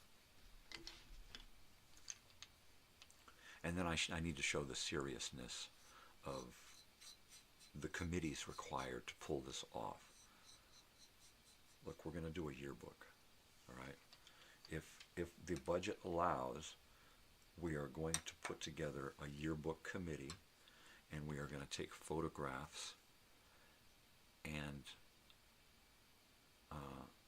publish a yearbook, right? If the budget allows, if this t-shirt thing works, and this reunion festival thing becomes its own entity that takes care of itself, right? Then, you know, who's to say we can't do a yearbook every year and make this happen every year, right? I don't know. If it's self-sufficient, why not? All we got to do is keep designing t-shirts and having them printed and then sending them out. You know, it's like for every t-shirt we pay for, we get a t-shirts in donation, you know. Actually more. We get more. It really does balance out to our favor. So I'm happy. And they're custom shirts, which makes it a big deal. You won't be able to, you'll be able to find copies, fakes, guys who grab it and say, ooh, I want to make those, and say that my autistic child designed it, right? You'll run into a lot of that crap, but it won't be the same thing, and you'll know it right away. Because it has to be a specific color, has to be a specific tag, has to be a, you know, the right design, the right size. If it ain't, you've been screwed. And that's why they're limited edition, only 100. If somebody else is, you know, putting these things out, that ain't the right, you ain't, And probably charging the same price that you could easily donate and get the shirt, and a better shirt, because I'm not putting them on crappy t-shirts. They're on good t-shirts, you know, durable, long-lasting t-shirts with good ink. These are good, really good t-shirts. I'm a t-shirt collector. I've got a couple of drawers filled with. I just did a soft count of my graphic design t-shirts, right? Concert shirts and novelty shirts and that kind of stuff. And the soft count right now is 87. That's not too many. I imagine that when I check out from this world, I will leave behind a little collection of T-shirts, well over 100, if not upwards of 200 shirts. I think I got time to do that.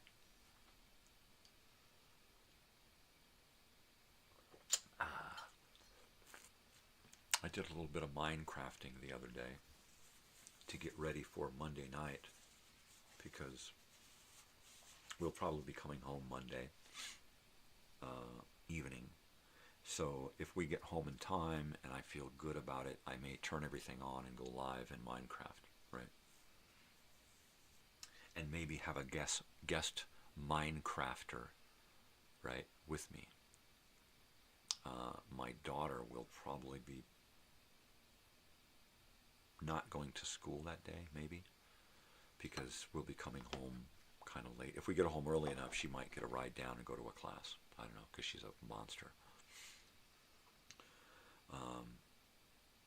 But if she doesn't go to class that night and doesn't have any really things set up, then I might get her out here as well to hang out and Minecraft.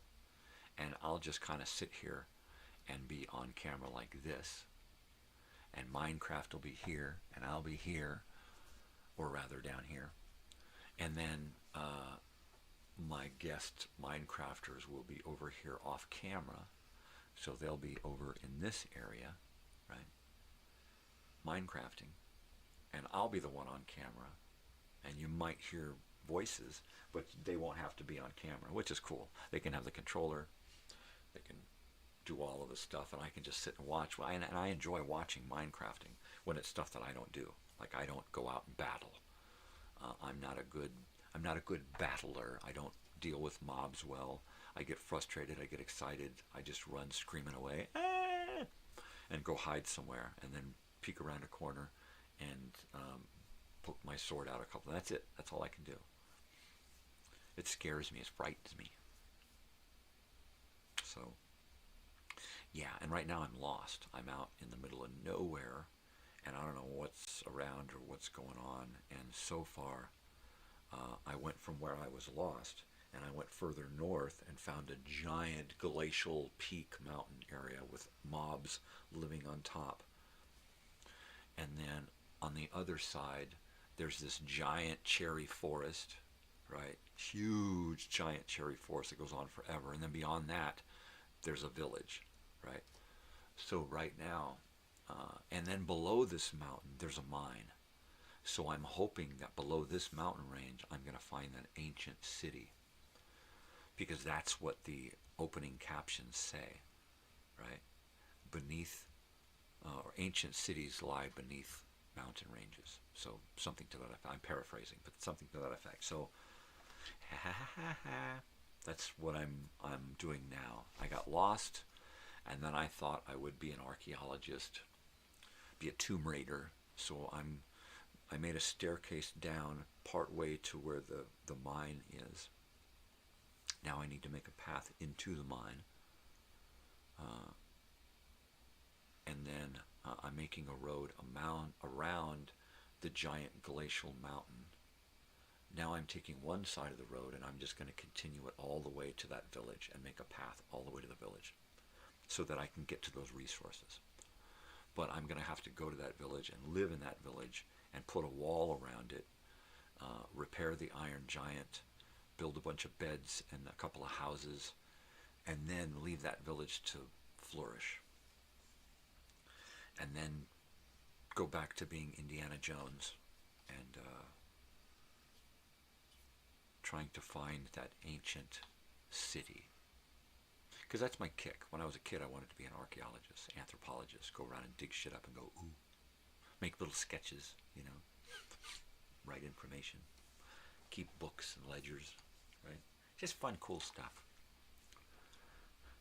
And, yeah. Ooh, my stomach's rumbling. I gotta eat some food. So we'll see. We'll see if Monday turns out to be Minecrafting Monday, or whether we're going to have technical difficulties and not have a show that night. Yeah, we'll see. We'll see what's going on, what's planned, how everybody feels. they're probably, you guys are probably going to be pretty burned out. To kids that are going, you're pretty burned out. But an hour of Minecrafting might be a little fun. So I may get on again. Well, no, I probably won't be getting on again until Monday. But everything's pretty much set up for any kind of direction, and I've died recently, so it's not like we're going to be losing a whole bunch of points if somebody dies now. I jumped down my chute into the puddle of water to get out of my sky tower, and you climb way up the ladder, and then to get down quick, you just jump down into a chute that puts you down into a little puddle of water, and then you just splash and you're alive, no problem. I'm up high in the mountains, and my puddle froze, so I didn't even think about it. I jumped down and went smash, and all of a sudden I'm dead, and all of my stuff is sitting here in this chute. And luckily my bed was just right down the hall, so I just ran over, collected my stuff and my 7 points, and went about my adventure. And that's just the way it is. That's just the nature of the beast, man. So I didn't beat myself, and I was live when I did it. I didn't beat myself up over it. I mean, shit happens. I just went on, started going, doing whatever I was doing. But it takes the worry out of dying now. It's like, all right, it doesn't matter if I die now. I'm only down a couple of hours of playtime to get back up to my 10 points or whatever now. Oh, I gotta heat that up.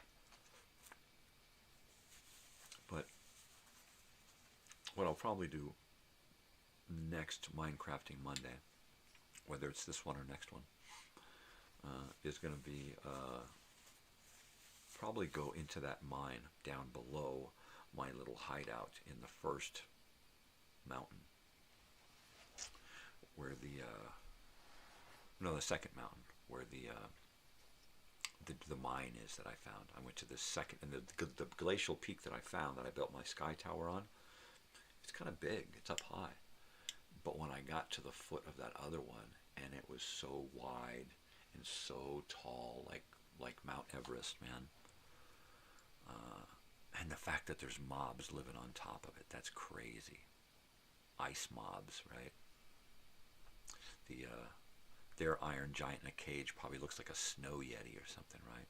So I got to take a bunch of buckets of milk and a silver iron sword and go up there and whoop ass on them dudes, steal all their stuff, and then build a house there, right? Take over that place and turn it into my house. This is my fucking house, bitches. And then maybe create a village there, right? And bring people over from the other village, which means I'll have to create a whole minecart thing all the way to that village and then up the mountain. A lot of resources, but I've got a mine to go into now, and that's going to give me a lot of resources, a lot of minecart stuff, minecarts and rails and power rails. It'll be deep, so I'll get redstone and gold and stuff. Yeah. So I should be able to manage that. Take over that mob fort, build a bunch of houses, enclose it, right? Build a lot of paths so that the snow won't stick in a lot of places. And then populate it with 2 villagers and a bunch of work benches and beds and doors and shit, and then all of a sudden, and an iron giant, and then all of a sudden there's babies everywhere. Hearts a-flying and babies everywhere. Yeah. Right? Big dog? Alright, I'll hit this and go warm up my coffee.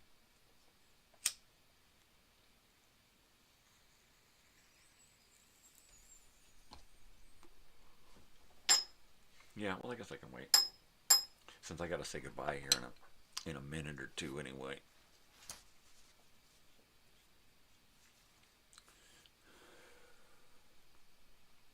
So just to recap this last week,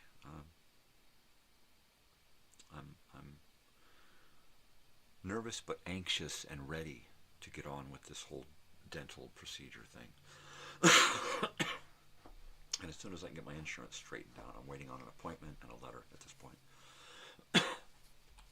Which, of course, comes after my next dental appointment, so that might be pushed, which means I might be here an extra week or two, or longer if it takes longer. Or I may just say fuck it and try to raise up the cash and do it. So, yeah. So there's that. Vegas this weekend, and then back to the grind of getting these T-shirts out to people. You know, everybody's skeptical right now, and everybody's just kind of waiting, going, "Yeah, I don't know about this guy," right? So once they see the whole process and photographs and videos and a funny infomercial and yeah. I mean, I'm just going to start compiling so many elements that it's pretty much going to write itself, right? And I have access to a lot of audio and video and stock footage and weird stuff, you know. At the beginning of time, and then you see a pool of sperm, right?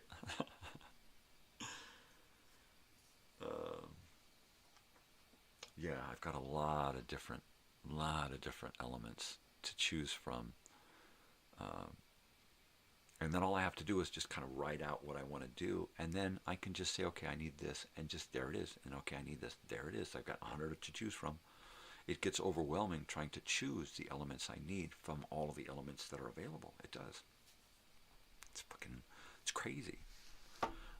But what's even more crazy is that it's time to go already. Oh my gosh. I gotta get out of here. I got Joey's showing up in a few hours. I gotta get stuff done. Oh my God, I'm like, no way. All right, people. You know the routine by now, you know. Be kind, spread peace and love, not bullshit. If you're gonna do something for yourself, which you should, do something for yourself. But do something for somebody else, because we're not alone, you know.